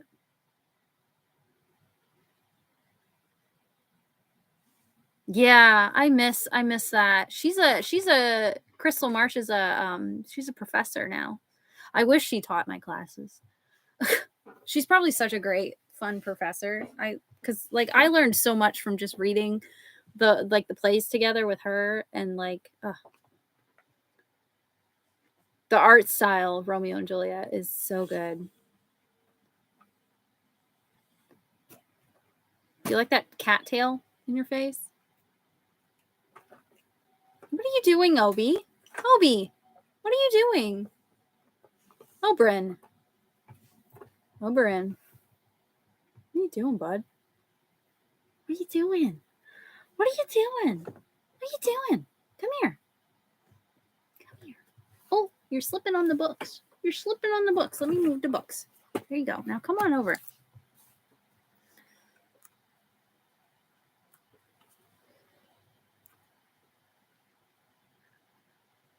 Those Canopy Do plays. They should. Oh. Yeah, that was a fun read along. I really like that. I miss it. Oh, Doll's House. Jane Fonda. Never heard of that.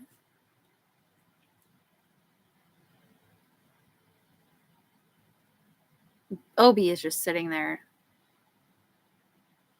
Ugh, I just got a whole bunch more. Someone must have subscribed just so they can send me spam. That's all right. I'll take the subscriptions.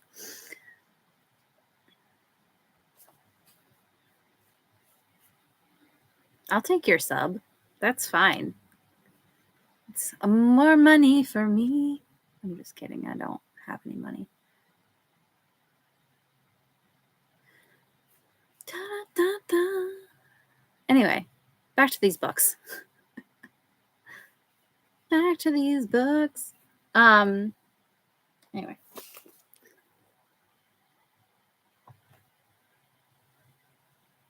think it sounded bad.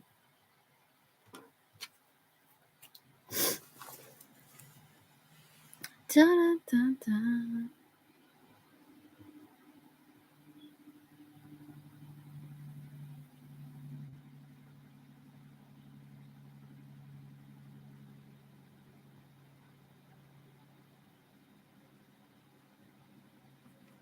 Sorry, I got so distracted. Oh my goodness! Hi, Ari. You scared me. Anyway, the books. Sorry. I was gonna ask if you had a favorite illustration, Kay Kelly, but you listened to the audiobook, so you wouldn't have an illustration favorite probably. Do you have a favorite part in one of these two or both these two? Did you like this one better than this one? Or vice versa? There are two versions from the 70s. I didn't know there was oh.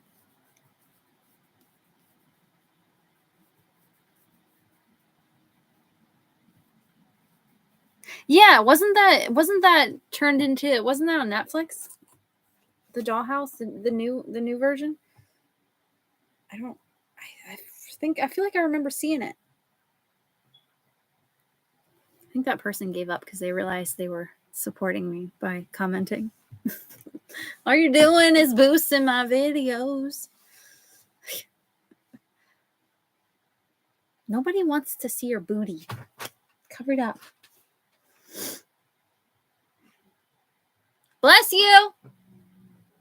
Why are you growling? It's Dad. He sneezed. Calm down. Anyway. He's growling. It's Dad. Dad's downstairs. There's no one down there but him. Calm down. Stop being a weirdo. Ain't nobody coming to hurt Mom. Why are you growling? You're the sweetest cat in the world. No one... You ain't scaring anybody. Anyway.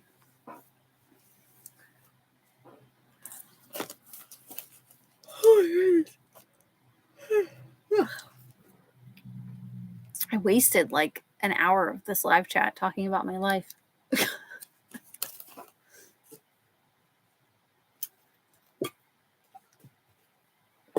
I've never seen. Oh, 2012 version. I thought I saw something. I thought I saw a Dollhouse. But it might have been it might have been something else.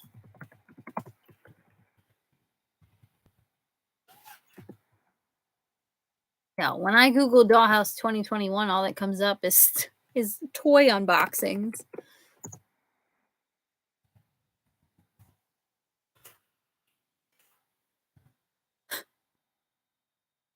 There's one that came out in 2020, but that was a horror movie. It's not the same thing. It's not the same thing. Never mind.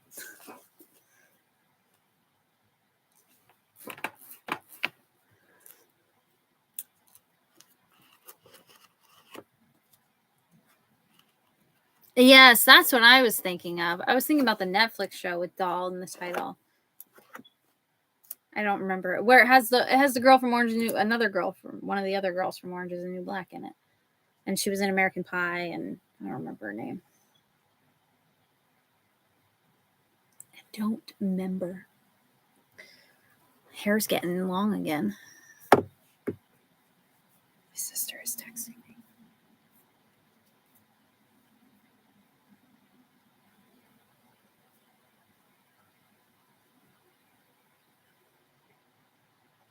Oh, someone's coughing up a hairball. You okay?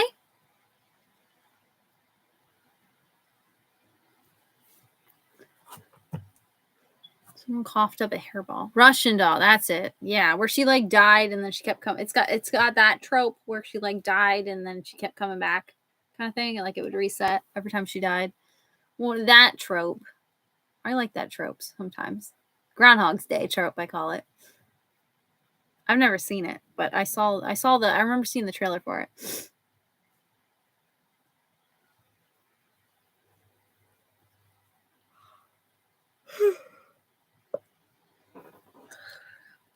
I took a like a 3-hour nap today, and I'm still sleeping.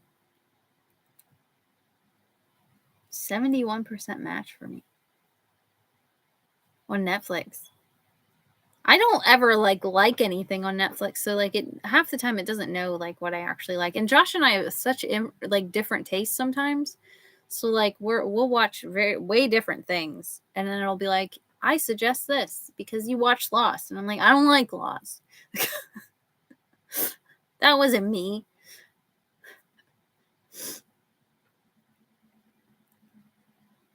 I'm like, that wasn't me.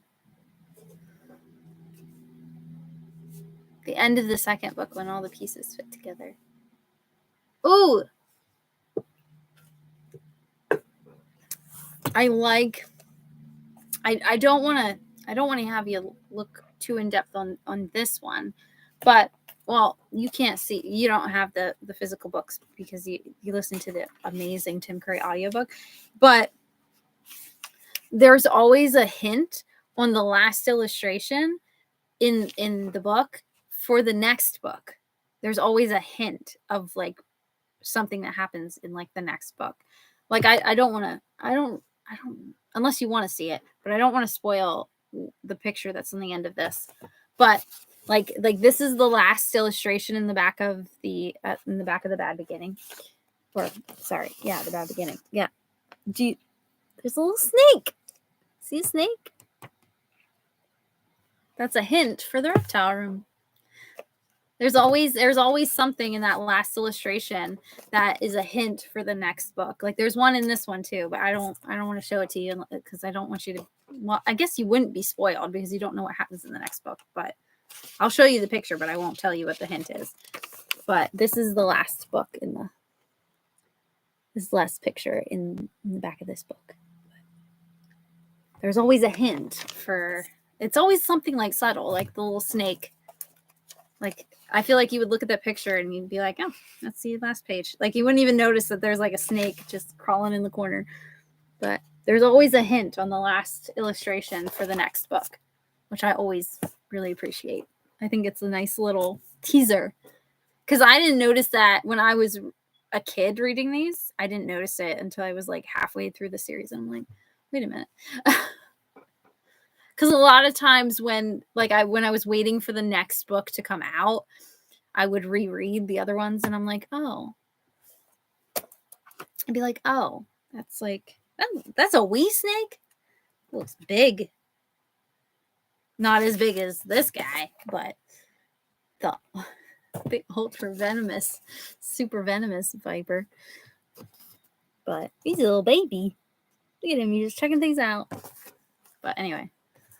The super dangerous snakes in the reptile room.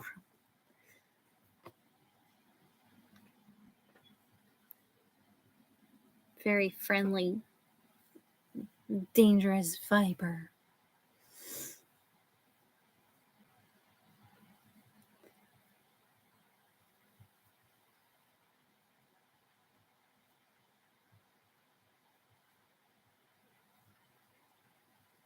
Third book in the newish one, but the rest of the series I'm going back to classic. Yeah. I meant to read those versions, but I didn't even pick them up. They're over there, but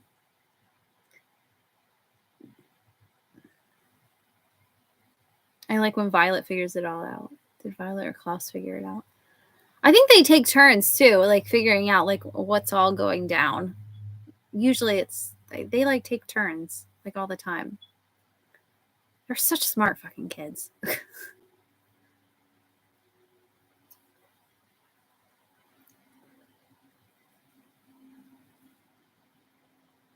I wish they'd do illustrated books like Harry Potter did. I mean, me too. I wish these were like, yeah, but I don't think that'll ever happen. I think this one especially would be really cool to see entirely illustrated, but I would buy them in a heartbeat. I'm a sucker for anything series of unfortunate events. Like I have multiple copies over there of like I have a first edition of like a special edition first edition copy of the first book that's like a hardcover special edition first edition whatever that like it's got like a special cover and all that stuff. I've got all of them in paperback, multiple copies on hardcover. Yeah. All of them on audiobook. And then like the little like off books. There's always like random books that are just like add-ons.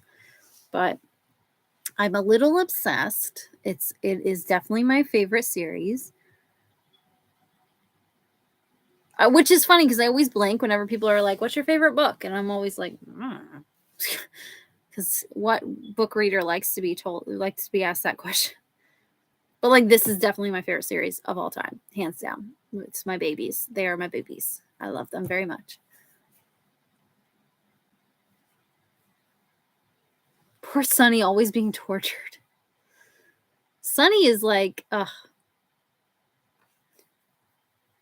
Sunny is so great. I love Sunny. The moments with Sunny and the Viper got me again. The first time I read it, I'm like, oh my God. And then I'm like, oh, they're besties. Besties. I know. I think when I first read this, I cried like when all the snakes got whisked away. I'm like, no. I felt like, I don't know.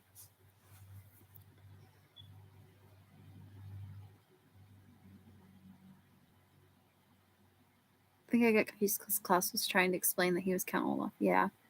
You know, none of this would have happened if people would just listen when they say, hey, that's Count Olaf, clearly. I do love, oh my gosh, the show is like so. I think the show really made me appreciate Neil Patrick Harris even more as like an actor. I think after watching the show, I think he's like so underrated as an actor because, yeah, he does an amazing job in that show because you have to think about it, like Count Olaf is in, I don't want to spoil future books, but like for example this book, he's himself in this one, but like Neil Patrick Harris had to play Count Olaf playing Stefano. Like you basically have to, I've said this with Shannon before, but like he basically had to play two characters in one. And it takes a very skilled person to do that in a way that doesn't come off overt. See, that was my problem with like the films was Jim Carrey being cast was like an instant no for me. And I used to really like Jim Carrey. Now Jim Carrey has I have moments where I don't really care for him, but because of some things he's said in interviews. But like when Jim Carrey was cast, I'm like, no, they're gonna try to make Count Olaf comical, and that's what they did in the movie. And I think that's why I don't. That's a huge reason why I don't like the movie. There's many reasons, but are you covering your ears? No, I'm not.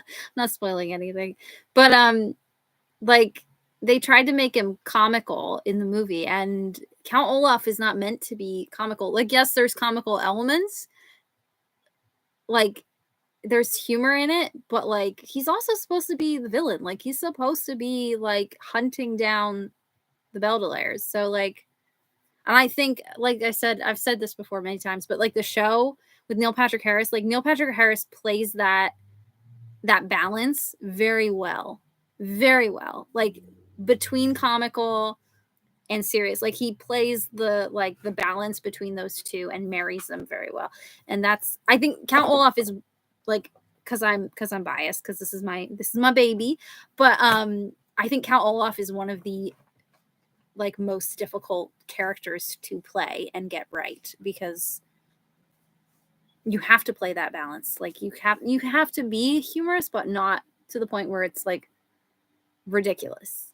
But you also have to be able to play another character inside your own character as well. Like you have to play Stefano, but also play Count Olaf playing Stefano. So like, I don't know. I'm biased, but The show does a really good job with that, I think. You win the quiz. I never know what to say on your favorite book. Me either. I really don't. This is my favorite series, and even then, I usually like blank. I usually blank. I'm like, wait a minute, what? Oh, but this is definitely like my favorite series of all time. And kids' books, hands down, favorite book. And this is my favorite one out of the series. But I'm a sucker for I like the snakes and the reptiles, and I think they're fun. Actually, you know what? This is it's probably the first book because this is nostalgic, and then the second book. I like the Carnivorous Carnival though too. Oh, and the Grim Grotto is really good. Okay, I don't know. I love them all. They're so good. Anyway. Oh my god, I'd like to thank the members of our book club for this moment. Just now saw that. Oh my gosh. I do think there's a totally different vibe. That's why you wouldn't like the movie. Yes. Yeah. Yeah. I think everyone who has liked the movie is not a big fan of the books. I think I'm just saying that out of like from my personal experience, the people that I've met that like the movie haven't read the books. And the people like me who have read the books that absolutely despise the movie, it's usually a correlation because there's so much that is just kind of a slap in the face for the people who like love the books. But that was a big thing. That was like a big thing back then, like when that movie came out. Like book to movie adaptations were not done as good. They're not always done good anyway, but they're hit and miss for everyone. But I think a lot of times, like, I think they've gotten better, is what I'm trying to say. I think book to movie adaptations have gotten better these days for the most part. Like at least the ones that I've seen are done better. I don't know.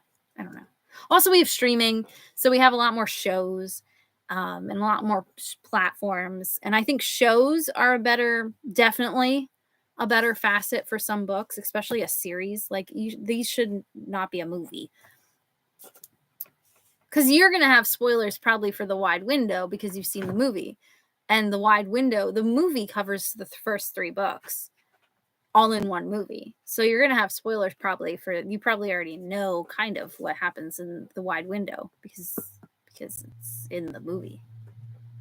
Which that was another huge thing that really bothered people who read the books was like they put 3 books in one movie and crammed it in there so much. And it was just, ugh. There's a lot of things wrong with it. I think once you watch the show too, you'll see like the show like does such a better job. But yeah, The Wide Window is the next book. Exuberant. That's such a good word for Monty. That is the best descriptor for Monty. He's so exuberant. I love his personality. He's so bright and light and he's one of like the guardians that really like bum me out when he dies. Like I'm not a fan. It really breaks my heart. I feel like they were just 2 different things. Yeah. That movie adaptation was just. I think I went to theaters to see it. I think me and my friend went to theaters to see it. We knew it wasn't going to be good once we saw that Jim Carrey was cast. And she read the books. I let her borrow the books so she could read them before we went. And yeah, and she didn't like the movie either. She's like, "Oh my gosh." She goes, "Why did they do this?" Her biggest gripe was my friend at the time. We're not friends now because people grow apart after like high school, but I don't know what she's up to, but her biggest gripe was like a lot of the costumes. A lot of her she was like really like zeroed in on like the costume choices, which I don't really care for the costumes, but like I think the costumes on they were nominated. I don't think they won an Emmy, but they were nominated for an Emmy from the show. And the costume design on the show is insane. Especially when we get to, I don't want to spoil things, but especially when we get to a certain character later on in the books, we'll get to her, and her costumes are they're something else. We don't get to her costumes until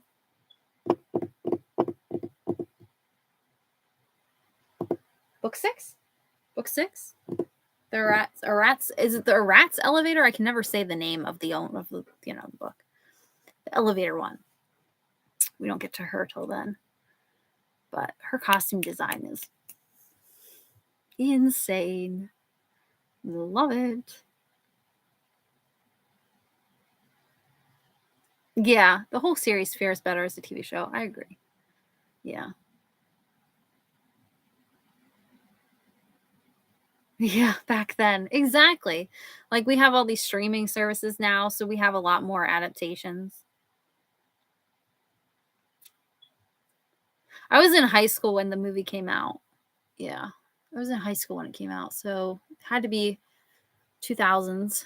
2006, 2005, 2006.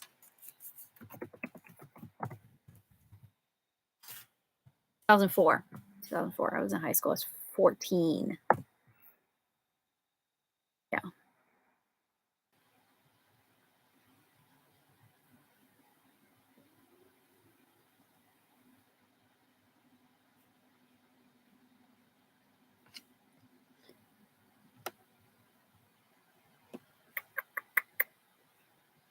They like combined. Get out of here. Get out of my face. Go away. Go away. There we go. Okay, anyway. It doesn't matter. I can read too. It's up to you guys. I can read too. They don't take long for me to read. It's like an hour. It's like an hour or two of reading. Especially since I've read them so many times.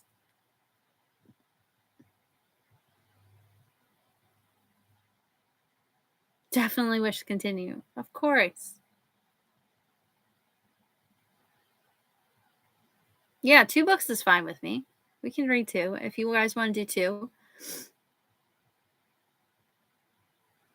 I don't think they start getting really chunky until I can't even see from here.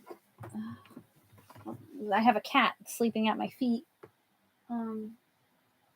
Yeah, they don't start getting like chunky until we get to like I think 6 or 7 they start getting a little bit bigger.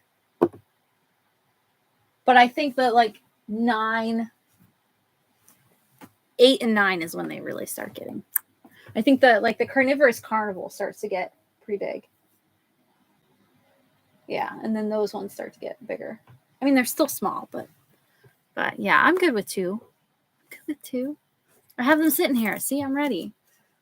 So it's a wide window and the miserable mill. I don't understand this cover though. This cover makes me giggle.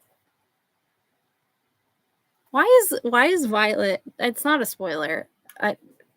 Why is Violet like, hey? It's just the way she's looking. She's like,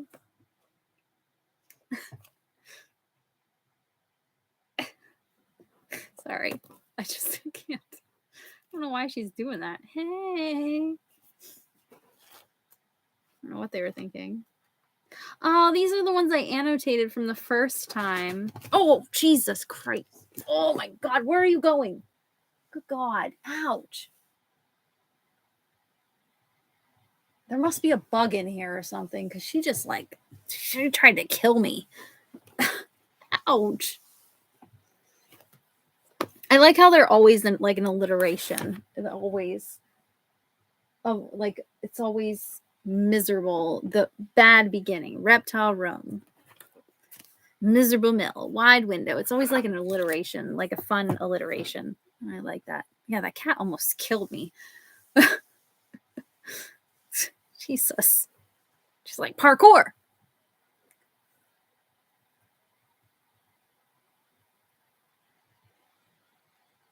Yeah, we have a while before they get long. Yeah, 4 days. Yeah. They don't take very long.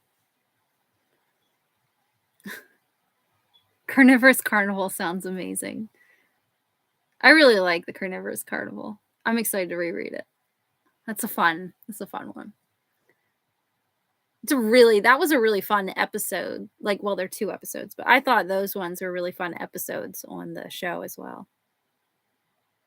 It's just a really fun show. It makes me really want to rewatch the show too.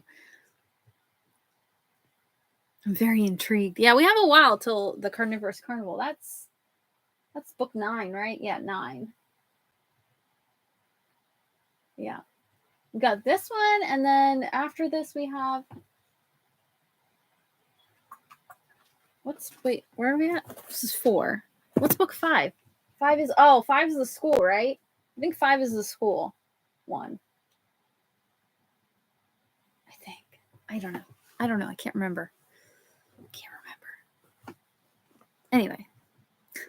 I also now I don't have a class, so I also have open time. I don't know with my new job, but if anything changes, I will get a hold of you guys. But for setting a date. Hi, baby girl. Hi, Sansa. Oh, Jesus. Okay.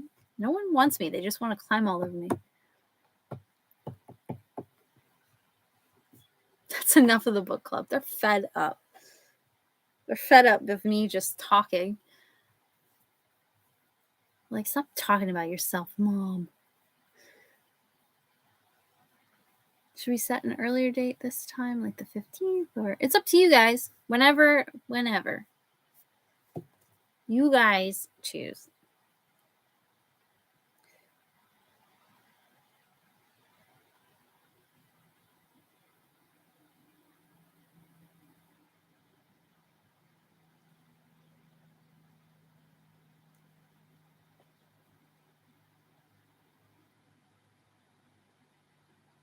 Sorry, my boss is texting me. We could do the 22nd again. That would work for me. That's less time than we did. I felt like we hadn't seen each other for like over forever.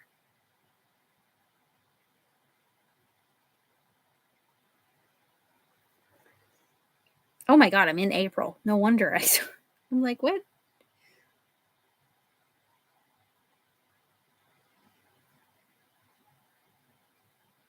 Yeah, I could do that. I could do either one. Doesn't matter. I could do the 22nd or 22nd work. I could do the 22nd. The same time. Same station. I'm just going to put live chat. I know what books we're reading. I'm going to actually read them this time. I have to. Because these ones are not as fresh in my brain. This one probably is pretty fresh, but I know exactly what happens in both of them, clearly. But I need to read them this time. I'm going to reread these. It's been a semester. Now that I've dropped that terrible class, I had to read. So there were like 9 books that we have to read for that class, like novels. And I'm glad that I dropped it. I'm glad that I dropped it for many reasons. But anyway, it's 7, right? 7? Is that one? Same time, same station. Yes.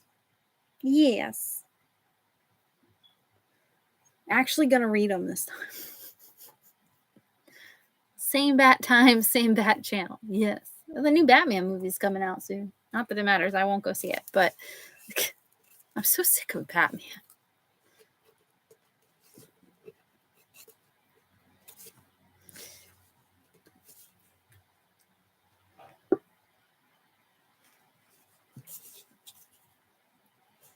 Yes. Can I help you? She's like staring down at me like she's God. Look at this. Let me see if I can tilt it up without making you nauseous.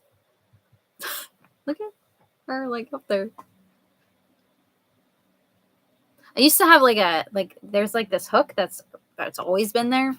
I don't know what it's for, but I actually hooked I used to have a plant hooked up to it, like a little vine plant, and the cats ate it. So yeah, they completely destroyed it. I can't have plants anymore.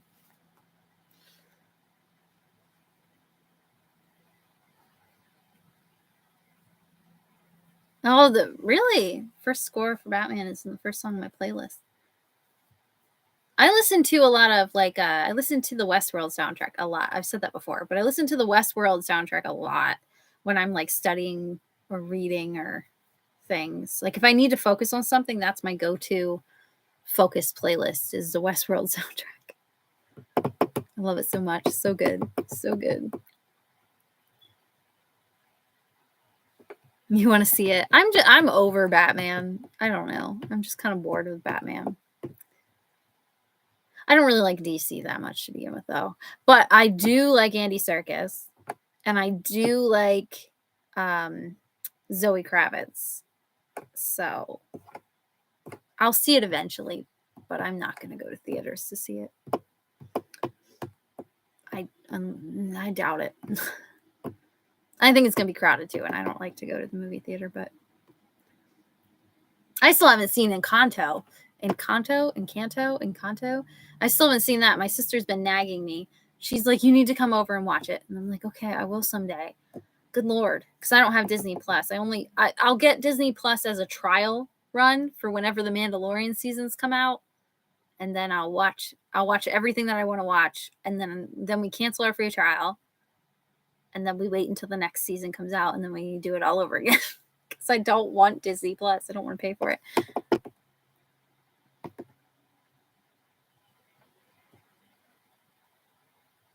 The Westworld soundtrack is great. It is so good. Ramen. I don't know how to pronounce his last name though. I don't want to say it without butchering it. I don't want to say it and butcher it. But he is talented. He could do the music for anything. I wonder if he's doing the music. Is he doing the music for the new Lord of the Rings show? Because if not, he really should. But he did the music for Game of Thrones as well. And I should check. If he's doing the music for the new, he should be, but I doubt he is. Because that'd be too good.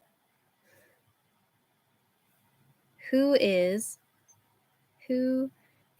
doing the music for the new Lord? I guess I could have just Googled this right here on the computer, but whatever. My phone's right here. Howard Shore. I don't know who that is. Who's Howard Shore? I don't care about him. I just want my ramen. Anyway. I never got into Marvel. Oh, you're breaking my heart. My partner really likes Batman. I think I don't know if they're more of a DC person or not, but my partner likes Batman a lot. I'm not. I like DC's villains. I think DC does better villains. I think Marvel does better heroes. I've said this many times, but that's how I am. I really love. I'm an X-Men girl. Is my biggest thing. X-Men is my babes. I love the X-Men. And that was like my biggest comic like addiction growing up was X-Men. I read a lot of X-Men. It still is to this day. I love X-Men. But Marvel, I'm more of a Marvel girl. For sure. DC, I just got Superman boring. Although Nubia, which is not over there anymore because I actually made a stack of all the books that I read in 2021. What was last year? I just haven't posted that video yet and talked about it yet or recorded it yet. But I did pull them all out of my shelf and made a stack, a physical representation. And now that that class is done, maybe I'll actually post it. And I'll have a new job where I won't be extremely wanting to walk in front of traffic. So that's good. But I feel like you'll never catch up to the Marvel Universe. Oh my God, ain't that the truth?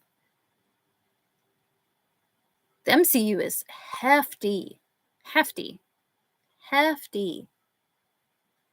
haven't seen the new Spider-Man. I'm behind as well. So, but like it's a commitment. The MCU is a commitment. So I get that. And it's an exhausting commitment because there's a lot of movies. And now they have all the shows on like Disney Plus as well that like also add in things, and it's a lot. It's a lot. I've heard good things about Encanto. Oh, Encanto or Encanto. Kanto. I think it's Encanto. I've heard nothing but great things about it. My sister keeps trying to get me to come over and watch it. I'm like, I will. I just haven't had time. I hear the song. Like I'm always on like, well, now I'm not on TikTok as much because life. But like I always hear the "We Don't Talk About Bruno" that song. I probably can't sing it. I'm gonna get kicked off of YouTube. But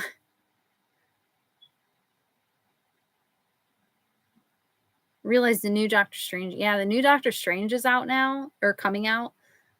It looks really good, but I haven't watched the new Spider-Man, so I'm behind like on that. Middle Earth movies, MCU. Probably HP. I can't even. Harry Potter is just I can't. Can't. Howard Shore super acclaimed. Oh. He's Canadian. Oh, he did the music for the original Lord of the Rings? Okay. I didn't know. I don't know composers as well, and I hate myself for it. I wish I did.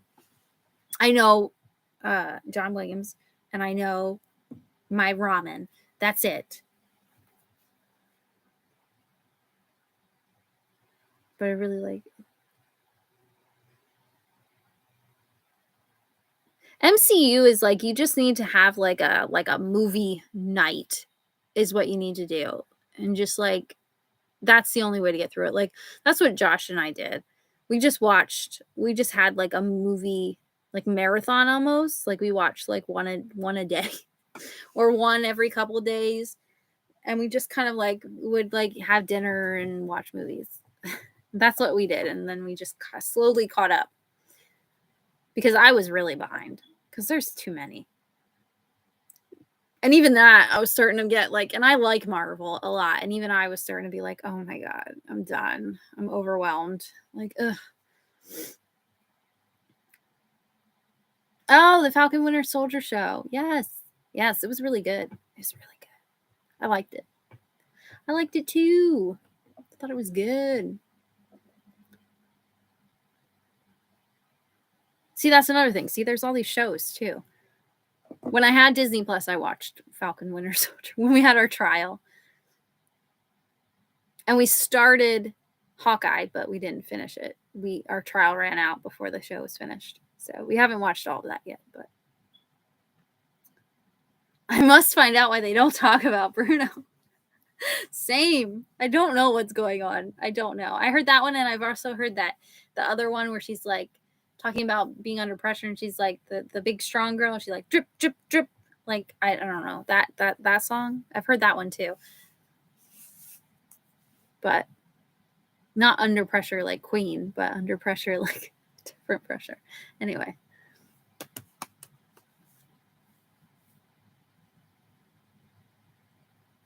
I resisted mentioning HP. I do like Mads. Yeah, I like Mads too, but ugh. I can't. Yeah, it's like it is. It's like a year movie month. Yeah, you can do it one a day. One a day and you'll be caught up. It's just it is overwhelming. It's overwhelming. I mean, I feel like you could dive in at any point and watch a Marvel film and enjoy it. But like without needing to watch all of them. I mean, like with the exception of like Infinity War and Endgame, like those ones, I feel like you could get away without watching some of like there's like you'll miss little things and you'll miss small plot lines, but I don't think you'll be like that clueless. They're superheroes. They're gonna come and save the day. Bad things happen, but they save the day.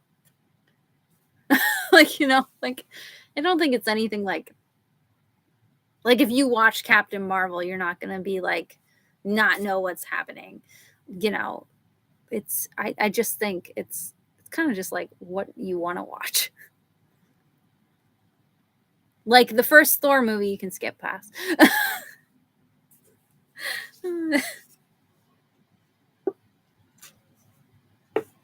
The first Hulk you don't need to watch. It's a completely different Hulk anyway, so it doesn't matter. I think it like I feel like you could watch all of the Spider-Man movies or just one of the Spider-Man movies and still enjoy the Spider-Man movies, you know? Like I don't think you need to watch them all. There's no one saying you have to watch every single one of them or you won't understand. But like yeah, I think you could get away without watching all of them. Like I said, like with the exception of like Infinity War and Endgame, they like kind of build up to each other. I think even you could watch one of them, but like Endgame won't feel as epic probably at the end because that ending is pretty epic. But like,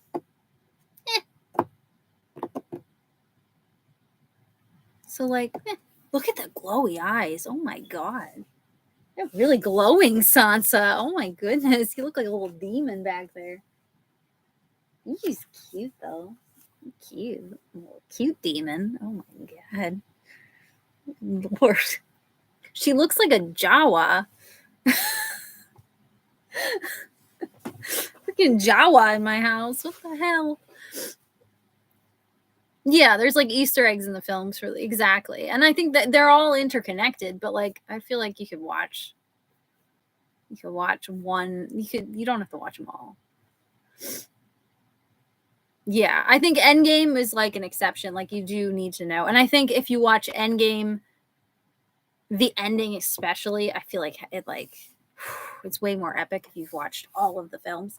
But I don't think you need to watch every single movie. Glowy eyes. Maybe you will have a series of unfortunate events super fan. What with the what?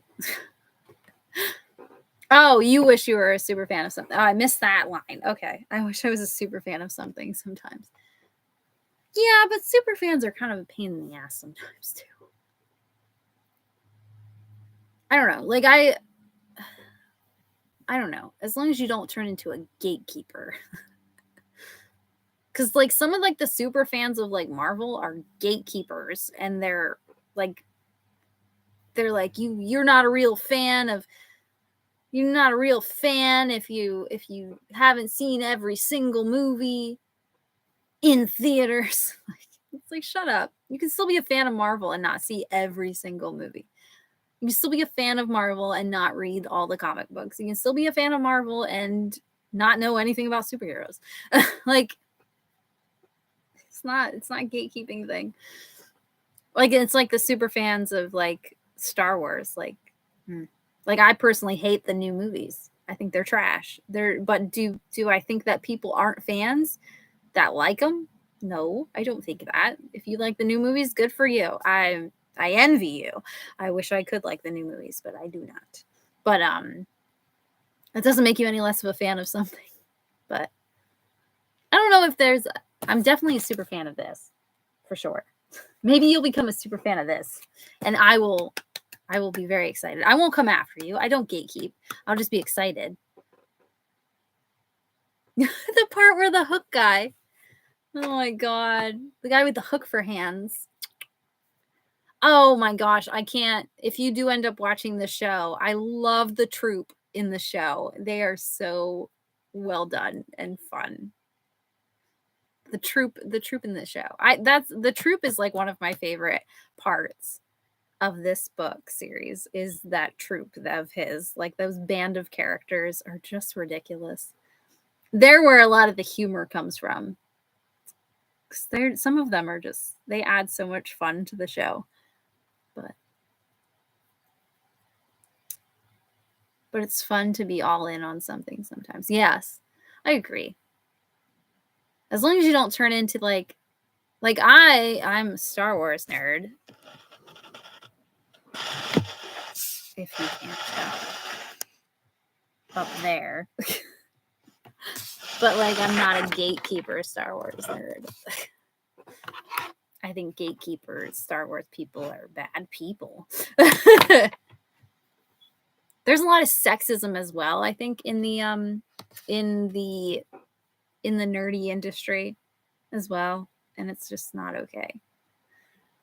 But I'm sure there's something that you're a super fan of that you probably don't even realize that you're a super fan of. Or maybe you just haven't found it yet. It's out there. I just burped. It's weird. Yeah, outdoing each other on how fanny you are instead of just sharing the love. Exactly. It was always the friend of super fans, but not the super fan. You just haven't found your thing yet. You just haven't found your thing yet. There you go, Edward Gorey Superman. Disintegrating hook.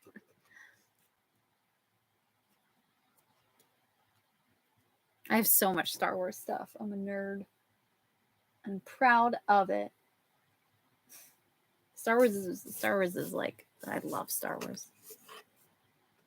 I don't know.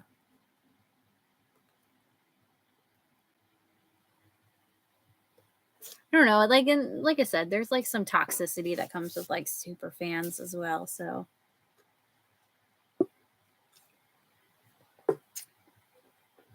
I'm a Gemini, so like I like a lot of things. There's a lot of things, and I obsess over things. I get so into things. I'm like, this is all I care about. I love this. Rewatching Star Wars. I'm in the mood I've been in the mood to watch Star Wars. I've also been in the mood to watch they added the new Kingsman already, which we were just in the theaters to see it, but they added it to Hulu already. The new Kingsman movie, and I'm in the mood to rewatch all the Kingsman movies. They're so good. But I've been in the mood to rewatch Star Wars as well. I haven't watched the Solo movie. We own it, but I haven't watched the Solo movie since it came out in theaters, and I really liked that a lot.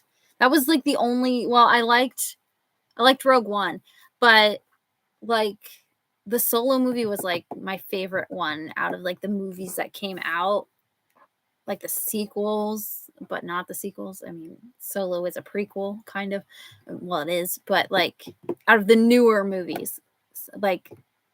Solo is so underrated. It's a bummer. Because I think it came out around when Endgame came out, I think. Was it Endgame or was it Infinity War when it came out? It came out, and Deadpool 2 came out around that same time. It came out and it was competing with multiple like big superhero movies, I remember. And it didn't do good. And they wondered why.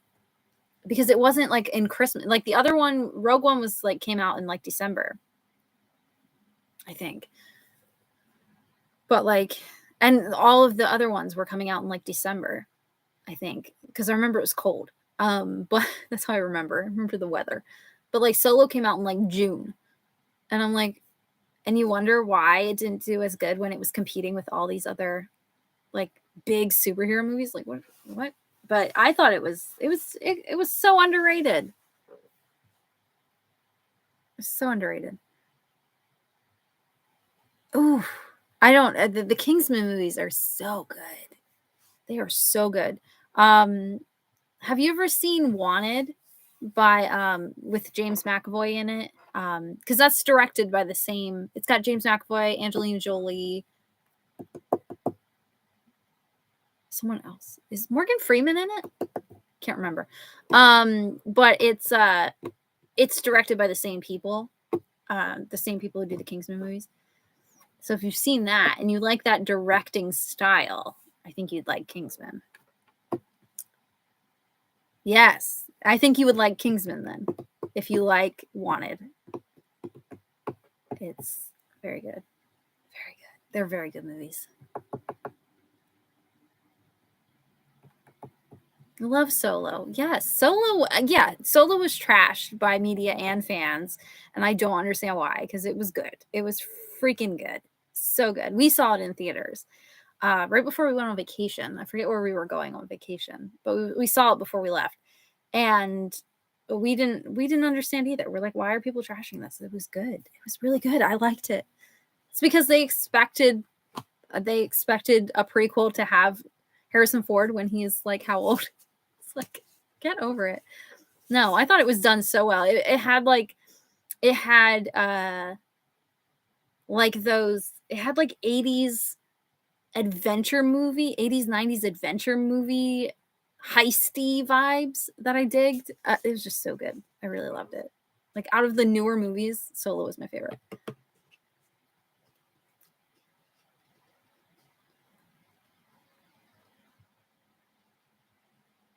No, Kingsman is like serious, especially the newest. The newest one is the most serious one, I would say. But like they do have humor in them, but they're also like got a serious plot line as well. We didn't know, and the fight scenes are like the action scenes in the movies, especially in the first one. The first one has, I don't want to spoil anything, but the first one has an action scene that is, it's a lot, but it is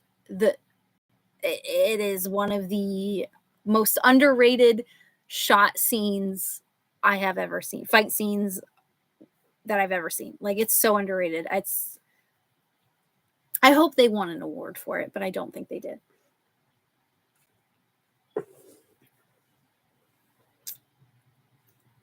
But what?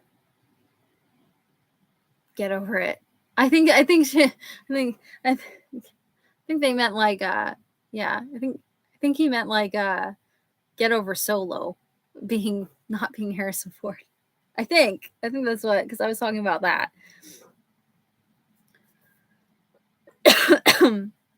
That's an Izzy quote. Yeah.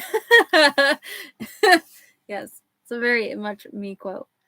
But yeah, they're really, if you liked Wanted, I think you'll like the Kingsman movies. They do have humor mixed in, but the second one has a bit more humor. I think I've been bouncing around. I need to rewatch the newest one, but because we've only seen it once. But I think the first one's my favorite, easily. But it used to be this, like when we first came out of the theater, I said that this one was the worst one, but they're all great. They're all amazing. So like saying it's the worst one is like, it's like saying like if you're like doing the worst, I don't know. It's like saying the worst out of the best. So like, but I think maybe the second one might be my least favorite now. I don't know. But like I said, it's the least favorite out of 3 great movies. So they're great. I really like the movies a lot. I think they're done really well. But we went to see the first Kingsman, and we didn't know that, like, we didn't know what it was about, because we saw the trailer for the first Kingsman, and it was the first trailer for Kingsman was vague. It looked like a generic, like, wannabe James Bond, not even wannabe James Bond. It just looked like a generic, like, movie. Like, and a movie that we wanted to see wasn't in because some ballet was taking its place or something. I don't remember. But like some live streaming of a ballet. It was really random. And we're like, let's just go see this instead. It has the same like showtime and we're already here. So let's just go watch that. And it was Kingsman, and yeah, we walked out of that theater in shock. We're like, oh my God, what did we just watch? It was so good. I think that was like one of our, like, at least, I don't know if, I can't speak for Josh, but it was definitely one of my favorite movie experiences, because we did not know what we were getting into at all. And it was just like, so good. So you were telling us to get over it.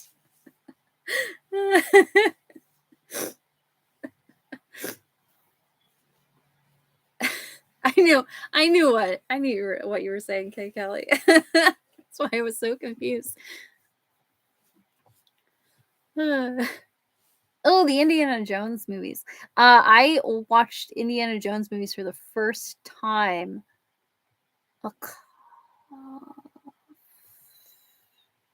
6 years ago, 5 years ago, 6 years ago. Maybe even, yeah. Josh made me watch them because I hadn't watched them as a kid. And he made me watch them. Yeah, see? Yeah, the trailer for the first Kingsman. Yeah, it's so vague. I had no idea what it was. I need to dial it down sometimes. No, be you. Will not accept anything less. But yeah, Kingsman's they're great movies. They're so good. But yeah, like I said, if you liked Wanted, I think you'll like it.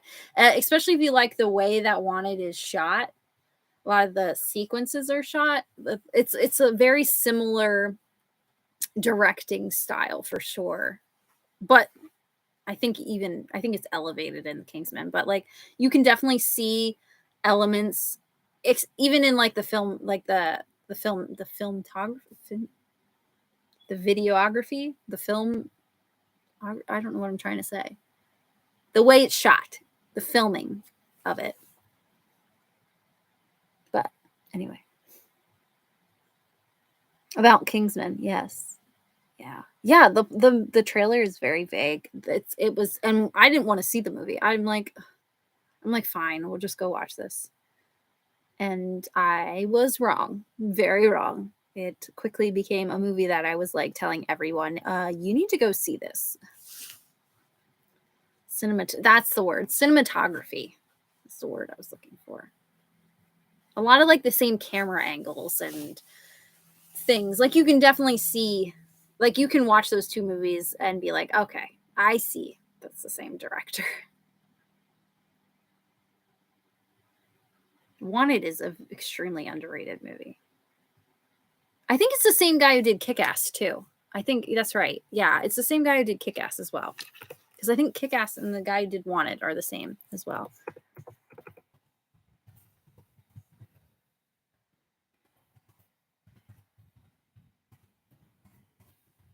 I'm pretty sure. Yes. I think so.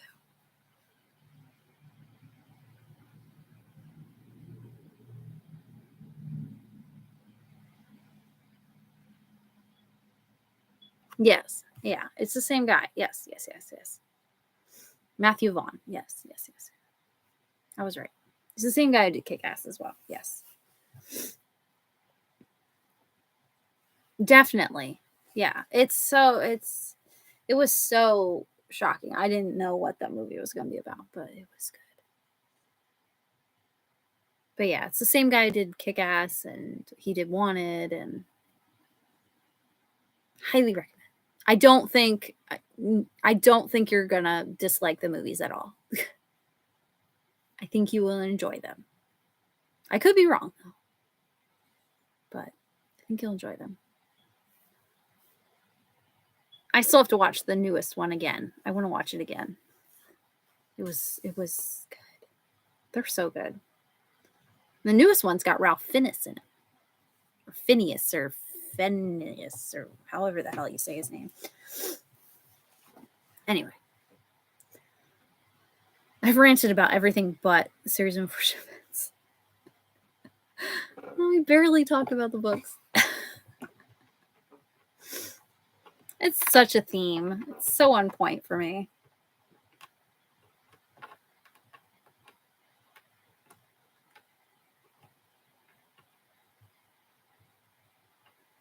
Yeah, I highly recommend them. They're very good. Very good movies. Fines. I always say Phineas because it looks like Phineas and Ferb in my head, but it's not. Fines. He was in that Reader movie as well with Kate Winslet. He plays the older version of the kid that she's sleeping with. I highly recommend them. I highly recommend those movies. They are very good. They are a lot of fun. What? Bane? Are you sad? He's like, I want attention. Where are you? Hello? He disappeared. He's in a lot of... Yes, he is. He's in a lot of movies. Who was I? I was looking up someone... I was looking up someone the other day who was in like 200 like movies or something. Something ridiculous. He was in a lot of movies. I couldn't remember who it was. He also did a lot of voice acting, whoever this person was, but I can't remember. I do that a lot when I'm watching something. I'm always on IMDb. I'm that guy who's like, where is that person from? They're in the thing of the thing, and I need to know. And if I don't, I won't be able to pay attention to the rest of the movie or show or whatever, because I'm just that guy. What? Hey, your toenails need trimmed. They're getting too long.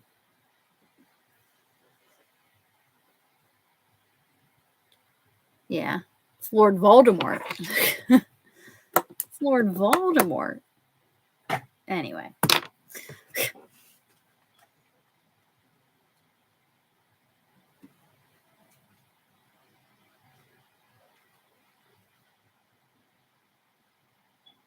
I have bosses texting me. Soon to not be my boss. I try to resist looking stuff up. See, I cannot. It's terrible. I cannot. It's just like I just need to know, or I won't be able to pay attention. It's just in my brain. It's so irritating. And I can never get out. Yeah, you get like stuck in the rabbit hole. I've done that before. Oh, they were in this show with that person. Ooh, what was that person in? Oh, they were in the show with this person. Who was that person in? And I do the same thing. But before I know it, 3 episodes have passed by. I got to start over.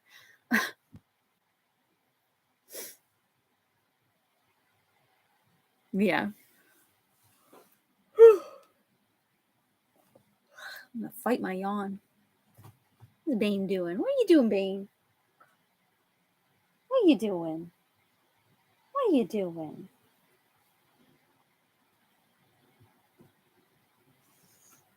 I got this other tarot set, and I don't really like it. It's not very good. That's really random, but it's really random. But I just looked over and I saw it. I don't really like it. I don't like the pattern. It looked different in the pictures. Not a fan. I'm sorry, tarot set. I don't mean that rudely. Anyway, sorry. ADHD. Yes. Hi. Hi, handsome. Oh, you're so cute. Oh, yes. You want scritches, neck scritches, chin scritches. Oh, scritch, scritch, scritch, scritch, scritch. He's so loud. He's purring so loud. You're going to drool all over me? I don't want to be drooled over. I don't like that. Got something on your nose. I was trying to get it off.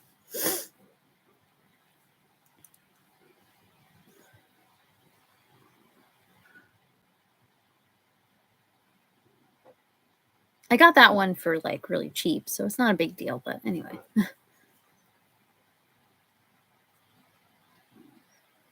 Oh, when you knit and watch a movie. Yeah. Sometimes I crochet and, well, I used to. I haven't crocheted in years, but I used to crochet and watch movies because it's something I can do without looking. So it's like, it's nice to have like the hands busy. It's a good thing to do while watching TV or a movie. You are heavy.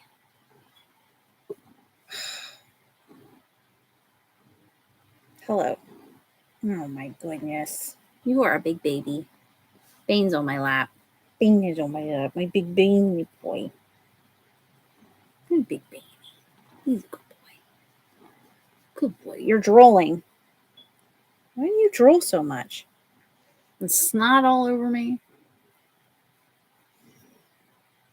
Anyway. I guess I should let you guys go. I've been talking for like 3 hours. Most of it about myself. Now I'm trapped here. Bean visits. Bean visits. He's so sweet. He's so sweet. He's putting on an act. He only ever does this whenever I'm on like the live chat. Yes, dinner time. I should probably do some schoolwork before bed. I don't want to, but this is so much fun, even though I barely talked about the books. I will see you guys later, and I will actually read the books this time. I'm so sorry. And I will remember the actual live chat. Probably because I'll have a new job by that point. Yes, I'm so excited. I'm so excited. I'm so excited. Hopefully, it is a better work-life balance, and I will have more time to read and be happier and be with this guy. See? Say goodbye. Say goodbye. He's like, put me down, Mom. Put me down, Mom. He's trying to hit me. He's like, don't. Just put me down. Get to reading next time. Quiz. Oh, my goodness. Saving money on gas. Oh yes, I got that hybrid, and I've had it since Valentine's Day, and I still haven't put gas in it. And I've been driving like 45 minutes four times a week to school. No, 6 times a week to school and back. If you count both trips, school and back. So I still haven't used all my gas. It's amazing. Anyway, goodbye. I love my car. Nice hybrid. Saving money, saving gas, saving the environment. Killing it. Say goodbye, Dane. Goodbye. We'll see you next time. You can quiz me. I promise. Won't be mad. It's an awesome car. So, such a good car. Anyway, goodbye. Goodbye. Goodbye. Enjoy your dinner. Bye. He's walking away. Bye, Bane. Goodbye, Bane.